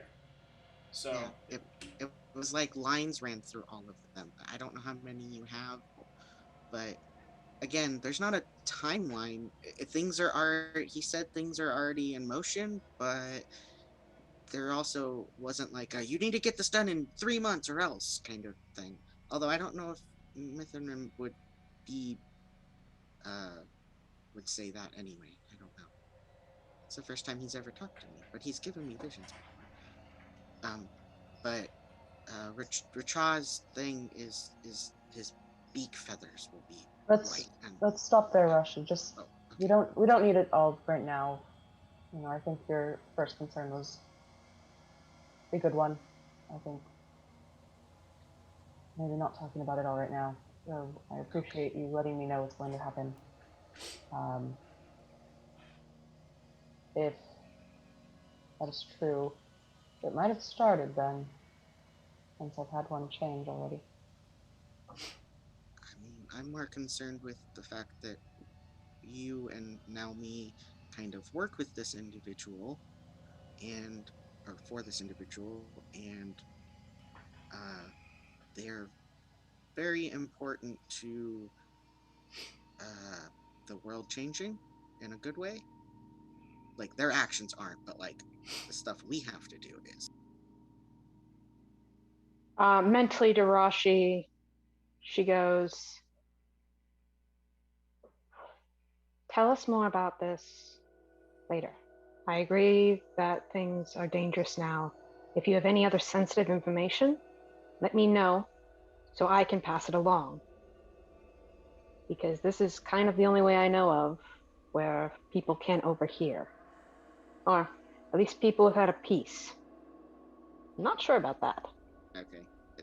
At some point later, she won't right now, but at some point she will tell Nori about what she saw for Nori, and I will copy paste that to you so you know what the description was because I took notes. He'll just kind of nod and okay. Thank you for listening. And then Nori is going to be kind of looking out onto the water. She's a little bit on edge because she knows that the elves have a very powerful military, and What would have she made is you tipped off about that at all? very much, you had a hat change, my guy. And Nori is thinking of hopping behind something in wild shaping. So, because she knows things can't track her if she's in wild shape. So she's about this close to doing it. So she's scanning everything to Make a perception check. just it on edge. I Joy just to I the just like that my world. camo hat like randomly camouflages with my background. It's a 26. Looking out on the water, you guys are pretty much solo out here.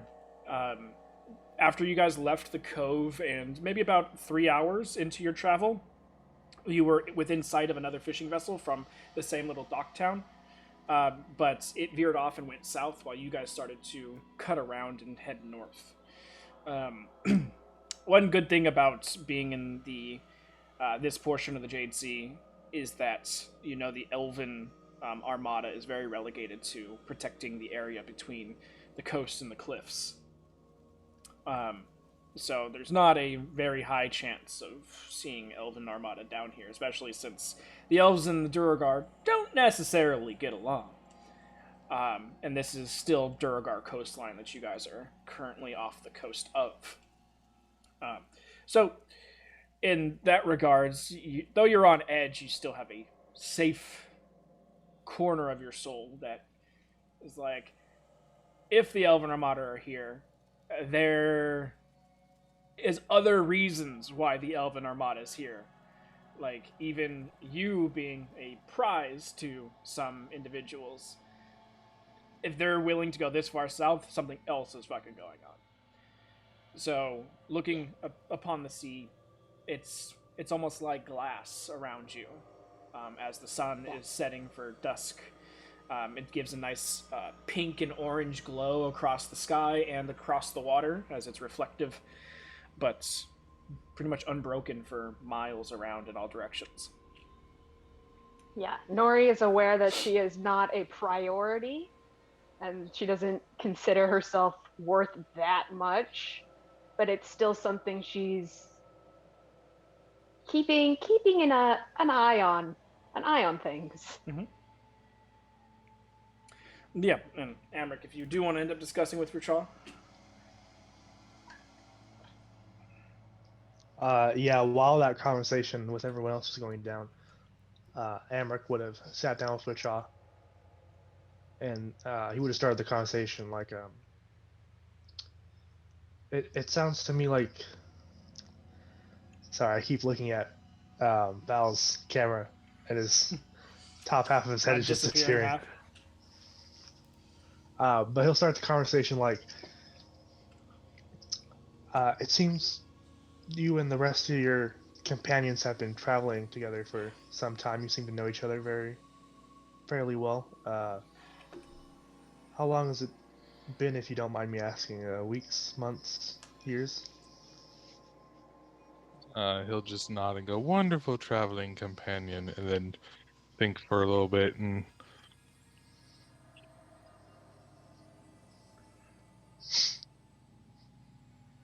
I don't even know how long it's been. Would he really even know how?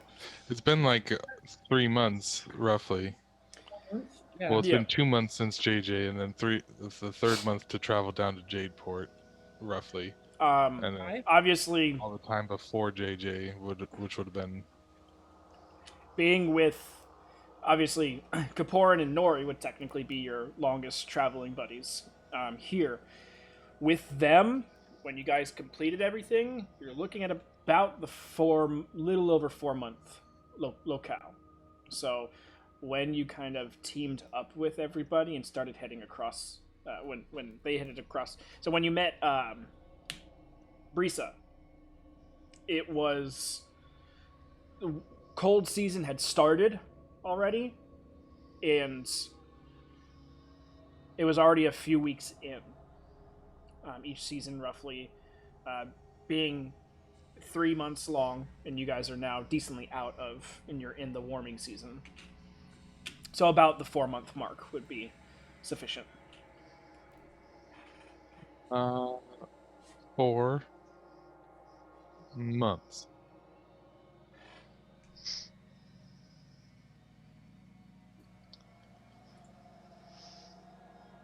That's fairly long time. How long has it been since Amric left his tribe?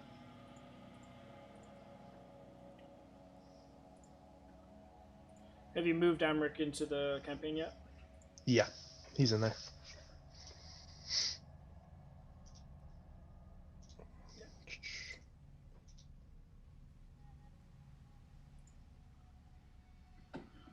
So I think I had you set up for.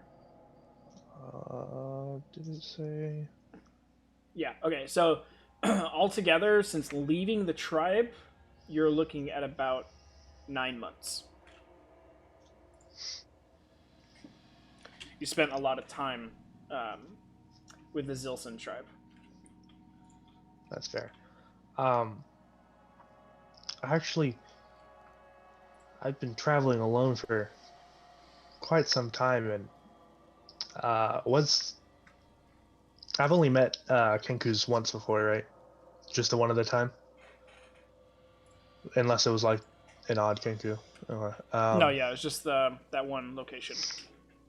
I've been exploring for a long time, and I only recently met some others. Met some others of your peoples.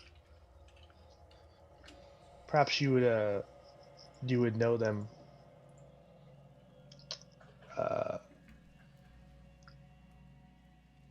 I think it says I forget. Was was Katink male or female? I don't think I believe Kadink was female. yeah, it says her. Okay.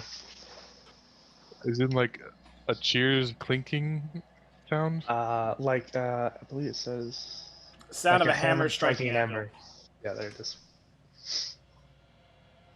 Perhaps you know them. I'm not sure how many of you there are.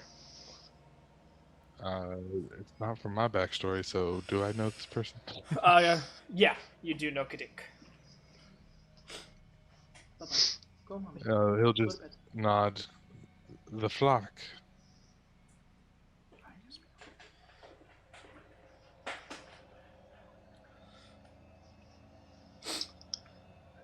Luckily, I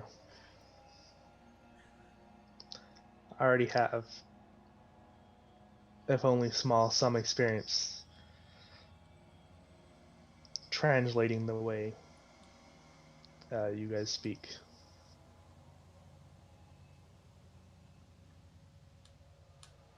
Well, you'll have to fuck the queen for something like that. Not enough experience, obviously. He just smiles with opens his mouth a little bit and squints. That wasn't was that wasn't what language was that quote from? That was, I don't think it was common, I was it? think they, It was originally Draconic, but then I believe Caparin translated it for me to Yeah. English. Yeah, I definitely did not understand that one. He was just saying it to fuck with you, really. But he's he just smiles and just nods at you, saying only a little bit.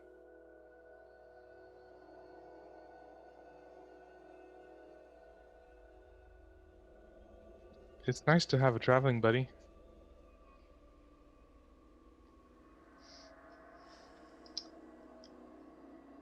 I in my time since leaving my tribe, I haven't really been much for traveling companions.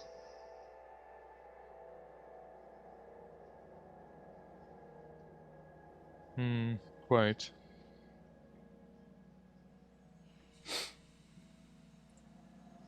Why?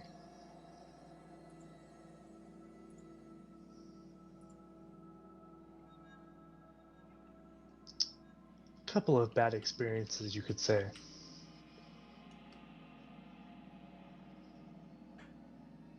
Oh yeah.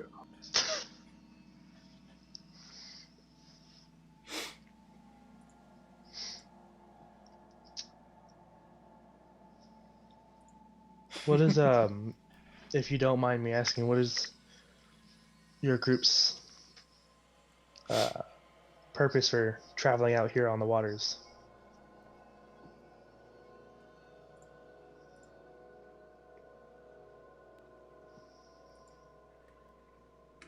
He'll sort of look over towards the rest of the group, and I imagine as Nori's looking at the bottom of Bryn's foot, points towards Bryn and is like, "We looking for the anchor and tide?"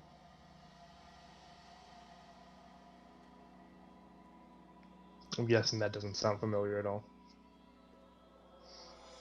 Not at all.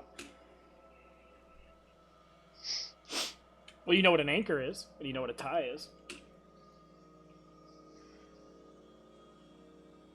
And then he'll point towards himself and is like, "He who bring home." Oh, you're looking for another Kenku? He'll just nod.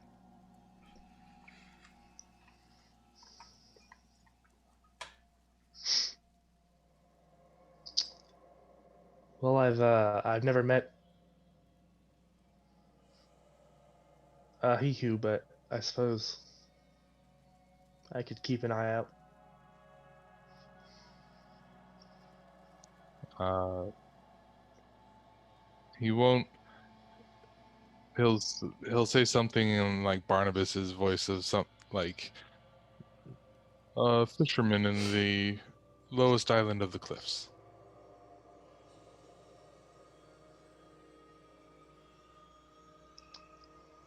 Does Amric know what an island is? Yeah, you've been moving up and down the coast long enough, and probably have stopped and talked to certain people about what resides out there, and people would have disclosed what islands and different landmasses might be out there. You may not have a 100% understanding of what you're talking about, but enough to make an educated guess. He'll just nod then, because even if he understands, doesn't have enough to really contribute to that part of the conversation. In your own voice, he'd say, "I'll keep an eye out. A sheep," and then he'll just go through that whole thing of the prophecy that he had. So find the ship, a big ship, green than gold, two captains, one hand, one eye.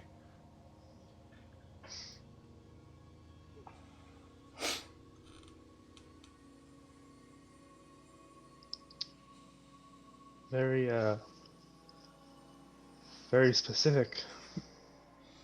I don't believe I doubt I would have ran into any ships with two captains. No, you would not have.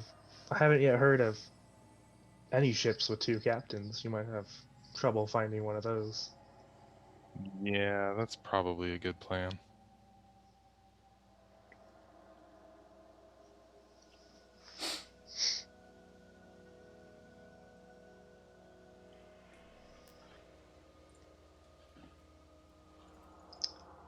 I must say my reason for being out here is a bit more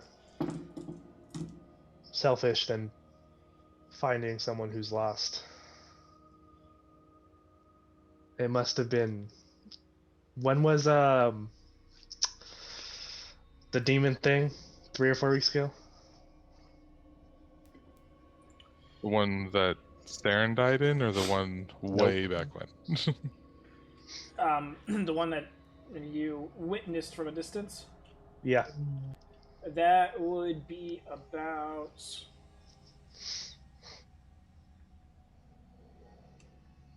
a little under a month ago.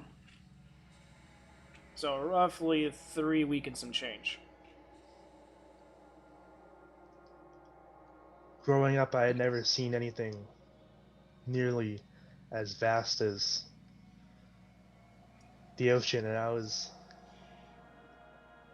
I spent some time in a town called Emerald Clay.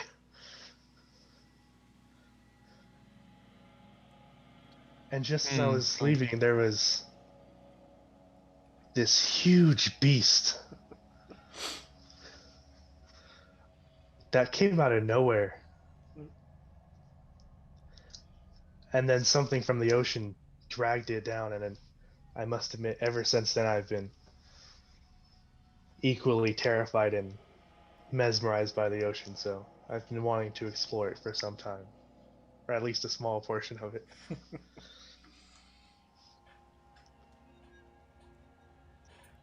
Well, fuck.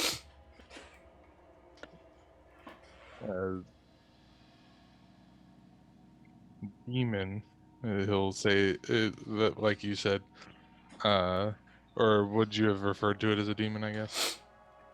You said large beast. No, yeah, I just said large beast.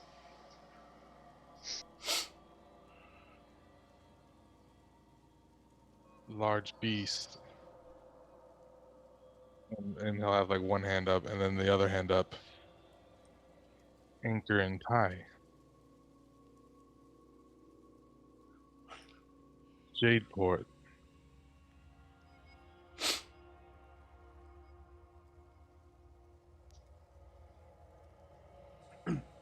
Have you ever been to Jadeport as Emmerich? You know of it, but you didn't go past it or into it.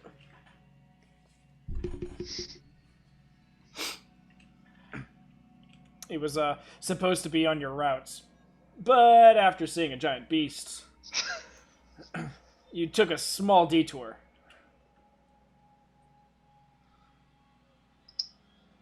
I'm sorry, I don't follow. It didn't. I know of Jadeport, but it didn't happen there. Did something similar happen there? He'll nod and like poke his nose, like nailed it.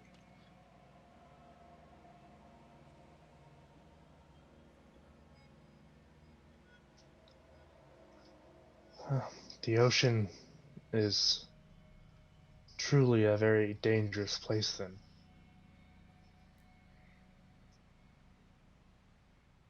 Dangerous cat people.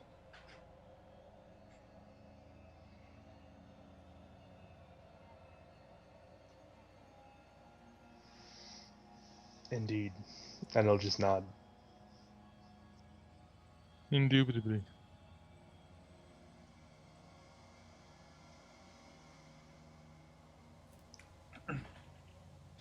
I don't know what it means, but I like that word.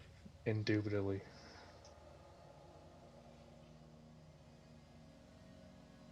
2 + 2, I figured water.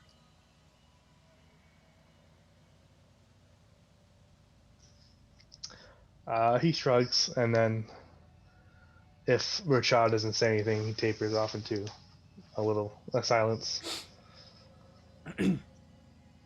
Solemnness overtakes you.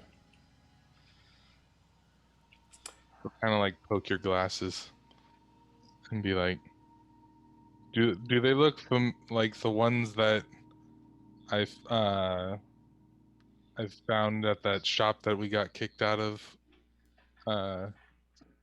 because that spectral thing started killing Nori and I?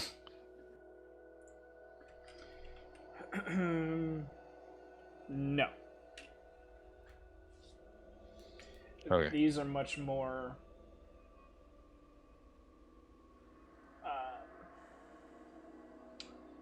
like God, I am completely blanking on the comic. Dr. Manhattan. Watchmen. Yes, very much the eagle dude from the Watchmen I wear in this one Gotcha. that he has. He'll sort of like poke him and be like, "You little bird, I like your style in Durgar," which you wouldn't even know. Well, that's not true. I don't know if you know that.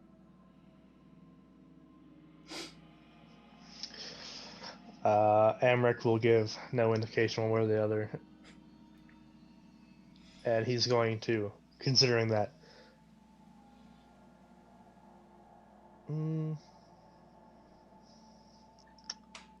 He doesn't understand, but he's going to assume it wasn't anything insulting and just nod.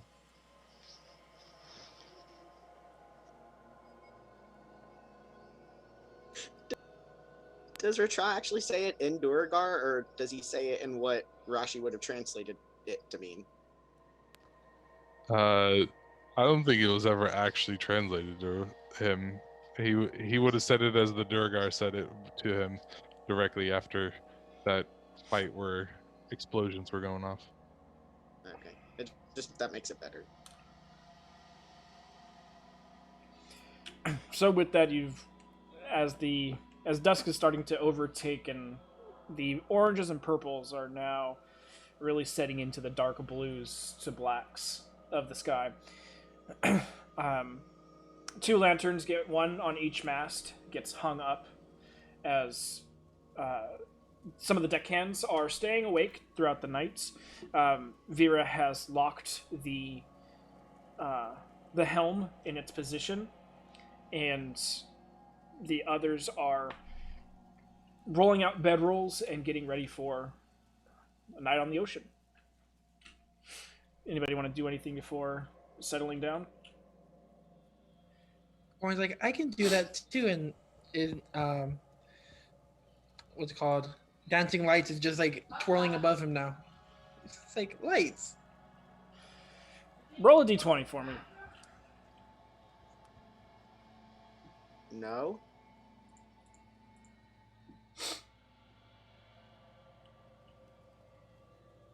Of course, Caparin would cast a spell. Great. I mean, at least it was dancing lights and not something more dangerous. Nori tries to get him to stop, but the boat sways just as she's about to do it, and she trips. Yeah, roll me a d20, Caparin. Oh Lord.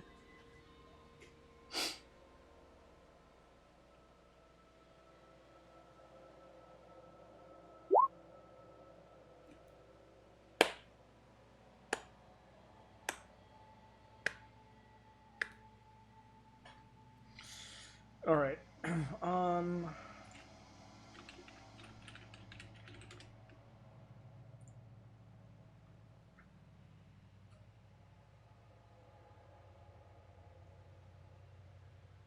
Of course. Why not? Okay. So you kind of like laying down in the bow section. You start to cast this spell as the lights start to boop, boop, boop, boop in front of you and start to spin in circles with one another and spin and spin and spin and spin and spin and spin and spin. faster and faster and faster, and though you are in control of the spell in your inebriated state, you are not in full control of your own motor functions. And with the slight rocking of the boat and your hand kind of continuously going them on, and you're trying, like, your hand keeps going, but your mind is more focused on like trying to right yourself. But so your muscle memory is just kind of having them go, and just they're just picking up speed where it just becomes this blur of white circle over the deck, and then all of a sudden they all start jettisoning in different directions across the deck as Kaporin's starting to be like, and so he's just, and Duragar are just fucking ducking, diving, fucking bobbing and weaving. You see Vera just like pulls out her sword and is just like trying to fight one off that's like hovering around her head, and just If one comes towards Amric, he's gonna swing at it. currently he's pushed everything away from him, so it's just going after all the Duragar. And it just, and then you see one of the guys is kind of like being harried by one, like one like kind of follows him, just, and then he's just like, he's trying to like bob and weave around it, and at the last moment it just dives directly for him, and you just hear, ah! And he just fucking yeets himself off the side of the ship and just,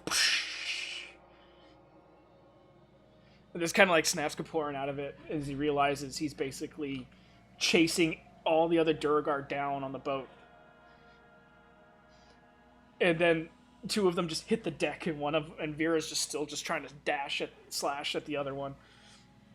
And then Kaporin just like goes to go and like covers his mouth, but doing that, all the lights just stop where they are and just come barreling towards him. All four of them just, and Kaporin in control of the spell, but yet not really knowing he's in control of the spell, just sees these four balls of light just traveling, hurtling speeds towards him. And so he just immediately just like dives like backwards, like an infant who's throwing a tantrum, just kind of like, and just lays flat and wets himself. What a great first impression, Kaporin.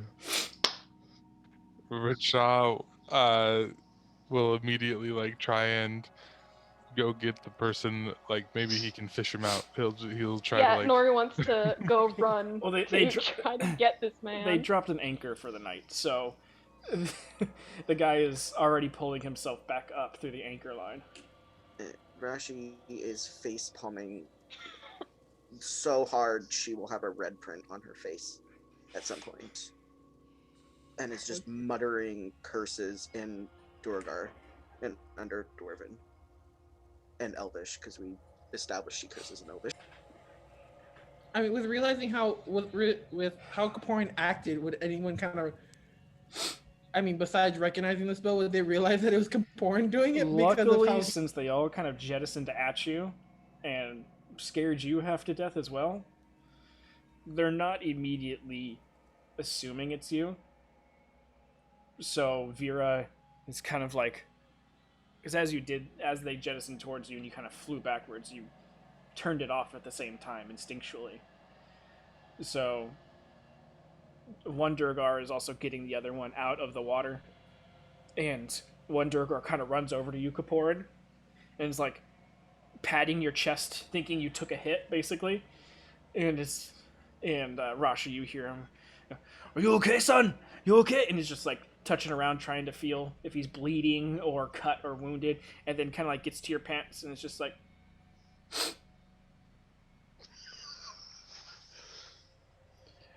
he kind of just turns to the rest of the group. I think a friend needs a bit of a cleaning, and just starts walking away. Does this happen commonly out here? No. If people look away, Nori's going to really quickly cast Prestidigitation, just snap her fingers low down just to clean everything up. She doesn't want to deal with this today. You don't want to control water all that. I'm not just- burning a 4th level spell. Just yeet Kaporin off the boat and to clean him, and then we'll do some sort of thing to get him back on the boat. I'm not touching Anybody it. got telekinesis? Just dunk him in the water a few times. I don't, but I'm sure I can figure something out. Yeah, we throw Capernaum overboard. I cast control water, create a whirlpool. Washing machine. It agitates him back and forth, back and forth. The boat takes 2d8 damage every time, constantly it. as it goes around. We all die. Worth it. I mean, I did, there are worse ways to die. So the Durgar mail gets brought back up on top of the ship. Vera is checking over the other individuals. 2 of them have some nasty abrasions across their arms from diving onto the deck. So she's just pulling out like good 3-inch long splinters from their arms. Ooh. Can Rashi go over and offer to heal them?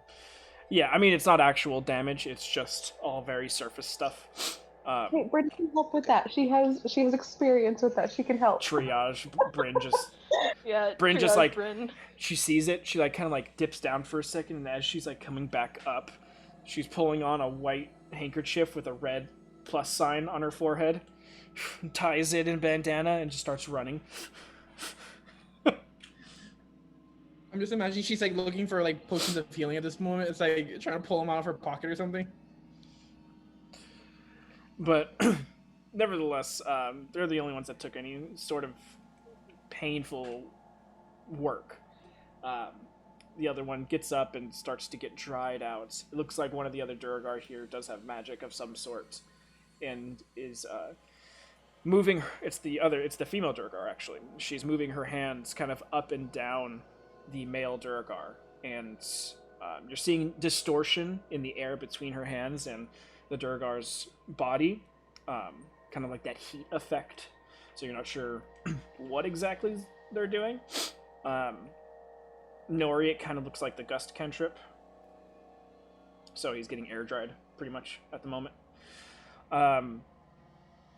But after a while, Vera kind of calms people down and she makes her way over to the group.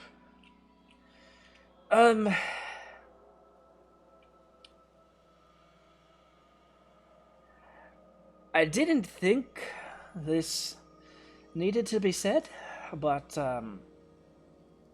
possibly not go about attacking or threatening the lives of my crew. Most of them aren't adept in dealing with those in the magical ways, so even small things might set them a bit off if you do it towards them. So please, maybe no more of that. I wholeheartedly agree, and Nori just looks so done with everything right now. Just pissed.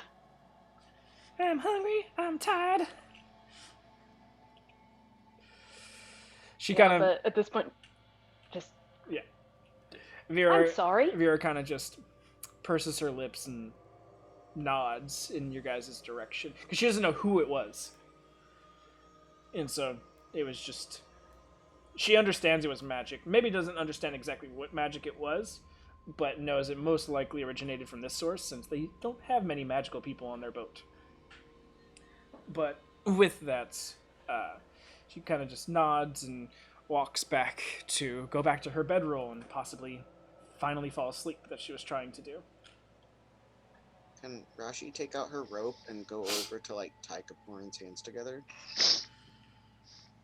You might like that. I don't think Rashi cares at this moment. She's tired of Kaporin doing random ass fucking spells and getting her in Mentally, trouble with her people. Or the people she considers her people. mentally to Capernaum, she just goes, if you cast another spell, I swear I will throw you off this ship myself. So you are going to sit here, and you are going to be quiet. Understand? And you get show tunes coming back to you. Hamilton. Rashi looks over at Nori and is like, "Can I tie him together, please? Can we tie him up, please?" I don't know how well that was going to work. Might just instigate the problem. Yes. Then you have a thrashing Kaporan, just because he's tied up and Just- but he wants. If he falls off the boat, he deserves it at this point. I was gonna say just like tie him up and then hang him off the bow of the ship or something, and then if he tries to thrash around, it's not a good idea. Magikarp uses splash. Just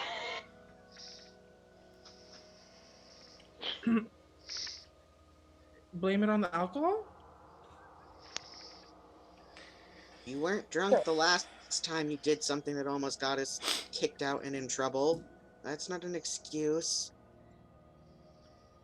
you need to get a hold of one of those anti-magic bracelets. For when Kaporan's drunk?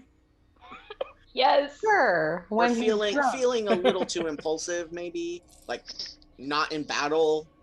Oh, if you guys didn't get a leash for Rachaw, you're not going to get an anti-magic bracelet for Kaporn. Let's all be real. That's I true. would like to ask, given how drunk Kaporan is acting, under Know Your Enemy, if I spend 1 minute observing Kaporan out of combat, I can know some stuff. I want to know what his Constitution score is. Just how fucked up he's been acting. Technically, since it's been like a day, you could probably know literally everything on that list.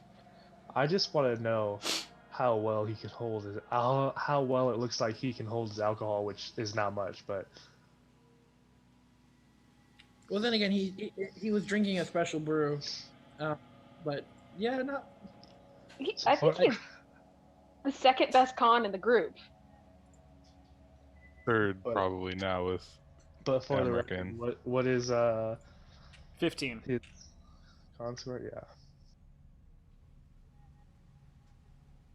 Yeah, it's a 15. He just doesn't want to hold his alcohol. He's capable There, of it. there it is. There Yeah, it is. that's all he wants to know. You're I'm in gonna re- challenge him to a drinking contest sometime, knowing you'll win.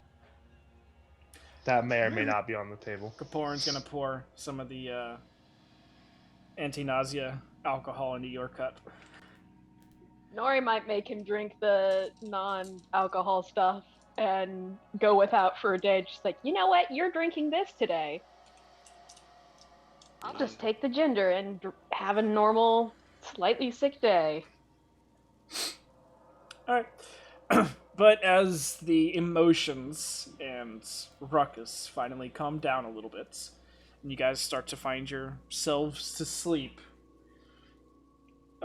it's, like I said, it's a decently calm night, so it doesn't take long as no shenanigans are happening for you guys to actually fall asleep and stay asleep. Nori.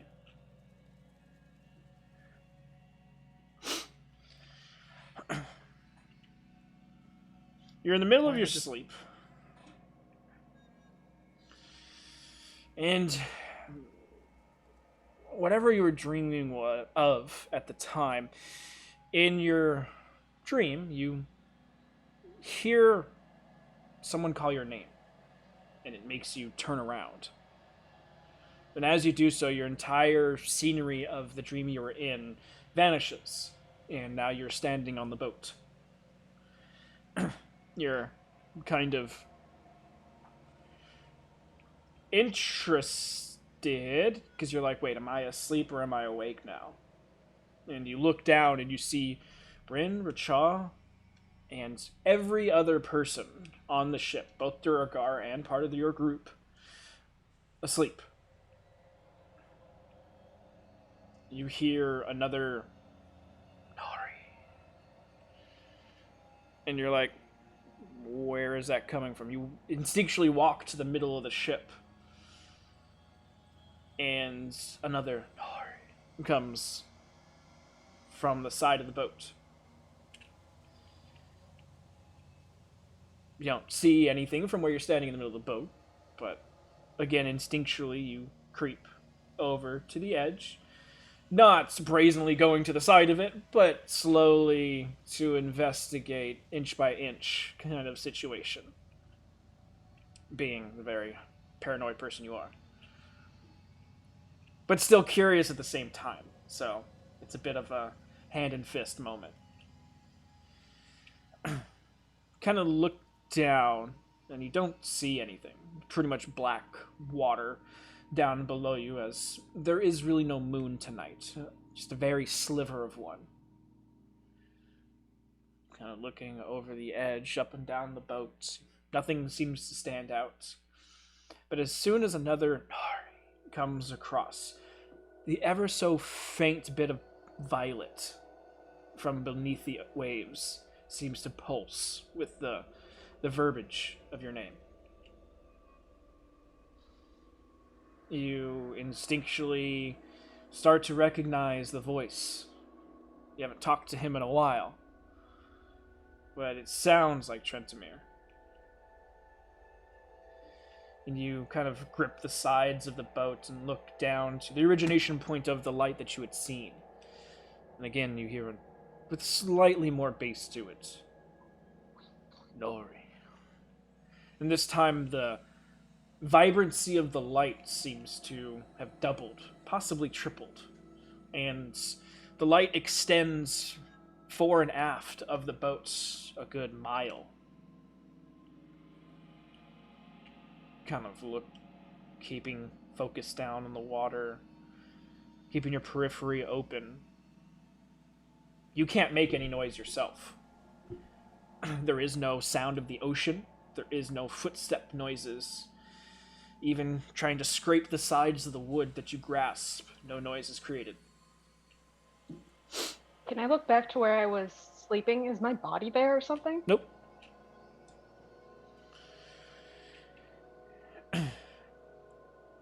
Then once more, this time as if they're talking to you, as I'm talking to you now. Nori, there's a piece nearby.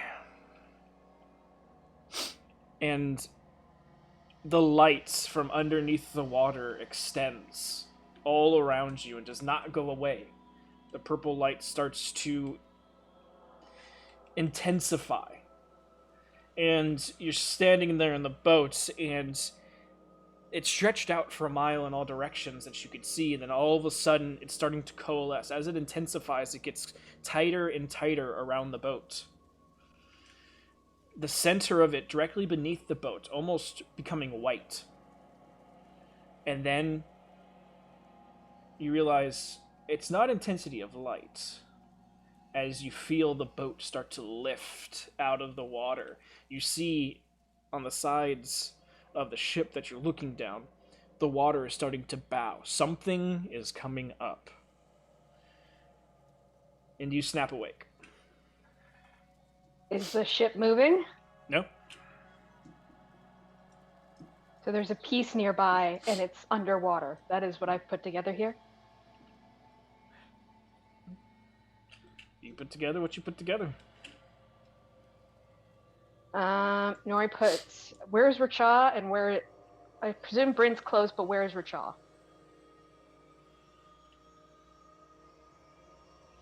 Funny me would say sleeping on top of Bryn. Realistic me, probably not too far away.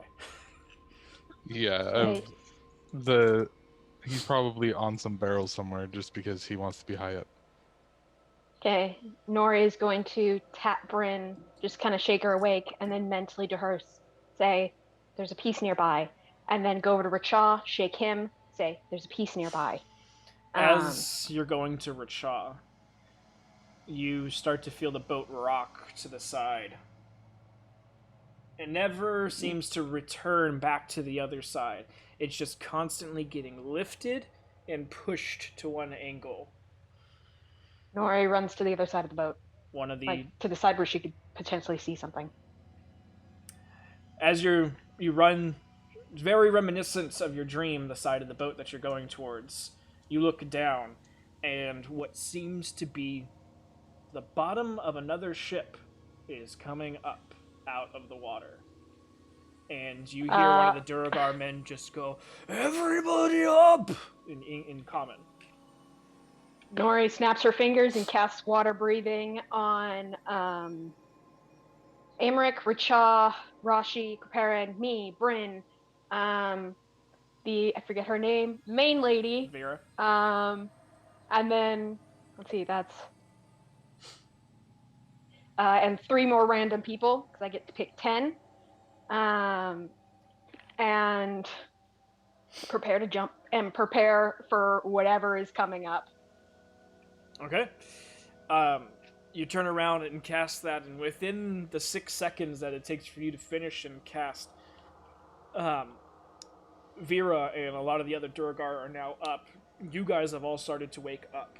The ship has started to slide, and you now realize also that it seems the anchor has been cut. As you guys are moving too swiftly in the water, the bottom of the ship is coming up out of the water, and as soon as where you think the deck of it would start to break the water, it flips over. And you guys recognize it as the schooner that was underwater with you guys that had darted off before you had a chance to check it out. Thing's still running around.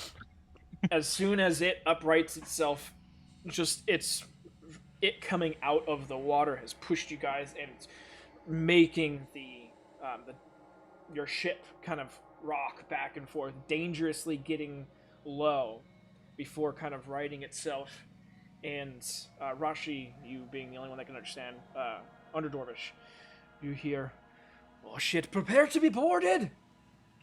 As tink tink grapples get thrown, 5 of them, onto the side of the ship, and the ship starts to get dragged in.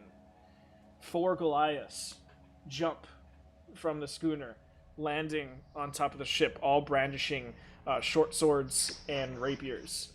And then 1 Tabaxi jumps on top of the ship, kind of looking out to everyone, holding 2 cylindrical metal things in his hands. Nori casts lightning bolt at him. Okay. Amric is, if we're not in initiative yet, he's drawing a sword and he's his shield and moving Go to ahead fight. and what save is it? Dex? A dexterity saving throw. I know he's a cat man. He'll probably have good dex, It's but 25. this is... Yes, so believe it or not, that passes. I would have guessed as much. You also would have gotten one of the Goliaths in the way as well. Good. That's only a 15. So he fails. So it's 19 to the guy who failed, half to the Tabaxi. And... Hold on. He gets a reaction. He's going to shoot you twice. All right. First one is a 24. Yeah, that hits, believe it or not. Second one is a 19. That hits.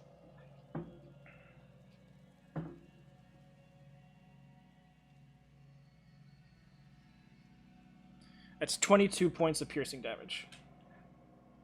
All right, and then do I get a bonus action? Well, that was a surprise round, so it's only 1 action per situation, because now we'd move into initiative. Since you initiated combat, they were just going to come up here and steal some shit and leave, but we have now moved on to other things, and you hear him after you shoot the lightning bolt and he does the 2 shots. He goes, "Well, I guess we can't be friends then." Wasn't planning on it. And that's where we're in tonight's session. Did you Oh put boy. like a cowboy drawl? Yes, he did. Okay, I just wanted to be sure because your voice got all gravelly there and I couldn't hear it. Yes, he does have a very drawl to him. Yeah, okay. Amric is having a great first adventure at sea. Don't we leave such a good impression on random strangers that we travel with, everyone? I mean, Rachad did his best with a 600-pound tuna, but I mean, as far as first impression, I mean, go, that was pretty on point. With the exception of Kaporan, you guys aren't doing that bad. No, that's true. That is true. But Kaporan, interesting impression on everybody, so... You, And Nori knew that as soon as there's a piece nearby, she's like, okay, looks like we're killing some shit, and prepared to attack. to be fair, after you woke up, you did not hear the same echo. Oh, fun. Oh, I mean, I would imagine that some of the Duergar would like trying to defend themselves from being boarded anyway, so a fight was probably inevitable. Coming on the ship to steal some shit? No, that's not happening. I refuse. But either way, we'll just giving him the tuna. Either way, actually, Racha, this Tabaxi individual matches some very high characteristics of the Tabaxi that you were told is searching for the same island that Hihu is supposedly searching for. Oh, now this Tabaxi has to die. Was it the Tabaxi that Not the one from that city. Okay. This was the Tabaxi you were originally told about. But yeah, if you kill him, then you'll never find Hihu. So yay! All right. All right, guys. Any questions? Noted. Do not kill the cat. Any questions? no one just pointed out. Technically, no one knew that it was Kaporin, except for probably Everyone in your group. everyone in the group. So I don't care. Just for as- that, I guess. Yeah, I probably wouldn't. Amric and everyone else doesn't know it was him. Unless Amric was paying attention to Rashi taking out rope and asking if she could tie Kaporin up. Well, I don't think I know. I don't think I know that much about magic, but I think No. Vera knows who did it. And then also there was the whole fact of anybody standing near you that understands common would have heard you say, I can do that too. Right before all this stuff happened. Right, yes, that too. I can And do that also, too. Chaos Kaporin's been ensues. acting kind of drunk, so I would imagine that Amric's like, all right, is this dude always like that? Because he's only seen Kaporin drunk so far.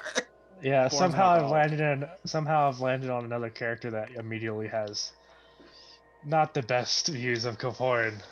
That's impressive. You know, he's just drunk. He just looks like a drunk man. As far as Averick is, I mean, he knows he's drunk, but this is not a great first impression. Well, hopefully everyone else, hopefully Rachel made up for it with the 600-pound tuna. Good job, Racha. We could throw it at the Tabaxi, whatever's left, just all lift it up and heave it at them. To be fair, it's probably in Racha's bag. Oh no, I would have literally just offered it to Vera when I patted her on the shoulder and stuff. It was like, that's yours. She's like, what the fuck else am I supposed to do with this extra 150 pounds of tuna? Sell it at the Bloodgood Lands. I don't know. It's already carved up and everything. Chum the waters, catch some shark. I don't know. All right, guys. So any questions? But Yes, no, but not for no. me. I feel like that moment in Crit Roll where he's got to tear up the 2 pages of backstory for the goblin that they just murdered right away. Oh dear. The goblin that had the sphere of fire. Yep. You're right there, Bubba. Racha, please communicate to me not to kill the cat. Please. Alrighty, guys. So if you do have any questions or anything possibly mini session related that you want to do, feel free to reach out to me and I'll get back to you as soon as I can. If I don't talk to you all before then, you guys have a great week and we'll meet back Wait. up. Question real quick. Are we meeting this Thursday? Because first Thursday we didn't meet to make up for the off week.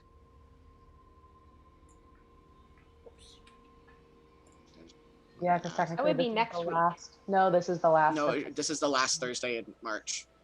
Oh, it is. Trust me, next 2 weeks is my birthday, so I'm very aware of what Thursday it is. Yeah. So, I mean, since we technically had to miss one already, if you guys want to meet Thursday, then we definitely can do that. Or if you want to take it off, that's fine as well. No, I'm good. Right. It's a good offset, I think, if everyone doesn't mind playing. Yeah, I want to play. Okay. Yeah. Yeah, I believe it wouldn't or mind. not. Yeah, it sucked for Chris. Believe It's it or like- not, I look forward to this. Sucks for Chris. It's like, okay, welcome back, and we take a break. Yeah, no, I just figured we would. I just wanted to clarify just in case. Yeah. Okay, cool. All right, then see you all Thursday, everyone. All right, guys. So have a good night, and see you all Thursday. See you Thursday. Night, guys. Night, y'all.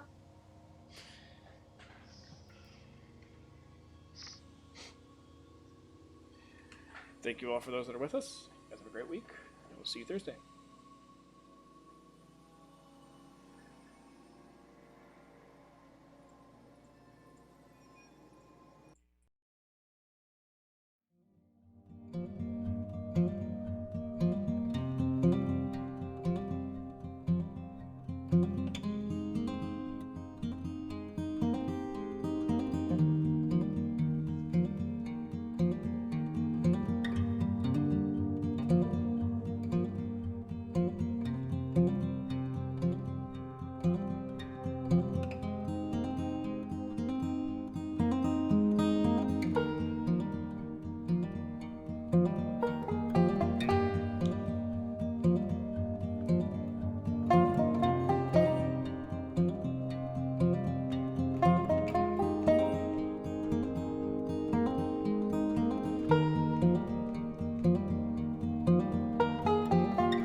Actually, he flips the conversation. He goes, "I've noticed a little thing between you and Brett."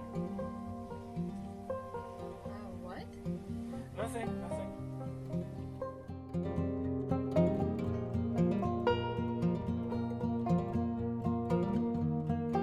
No matter what happens, I want you all to stay together, and I want you to do what you need to do to get out of here. Don't worry about me. Help as you can if you can. But mostly worry about yourselves, okay? I'm not leaving you alone. You can do this. If anything happens, I want to know that you will be okay. I'll be safe.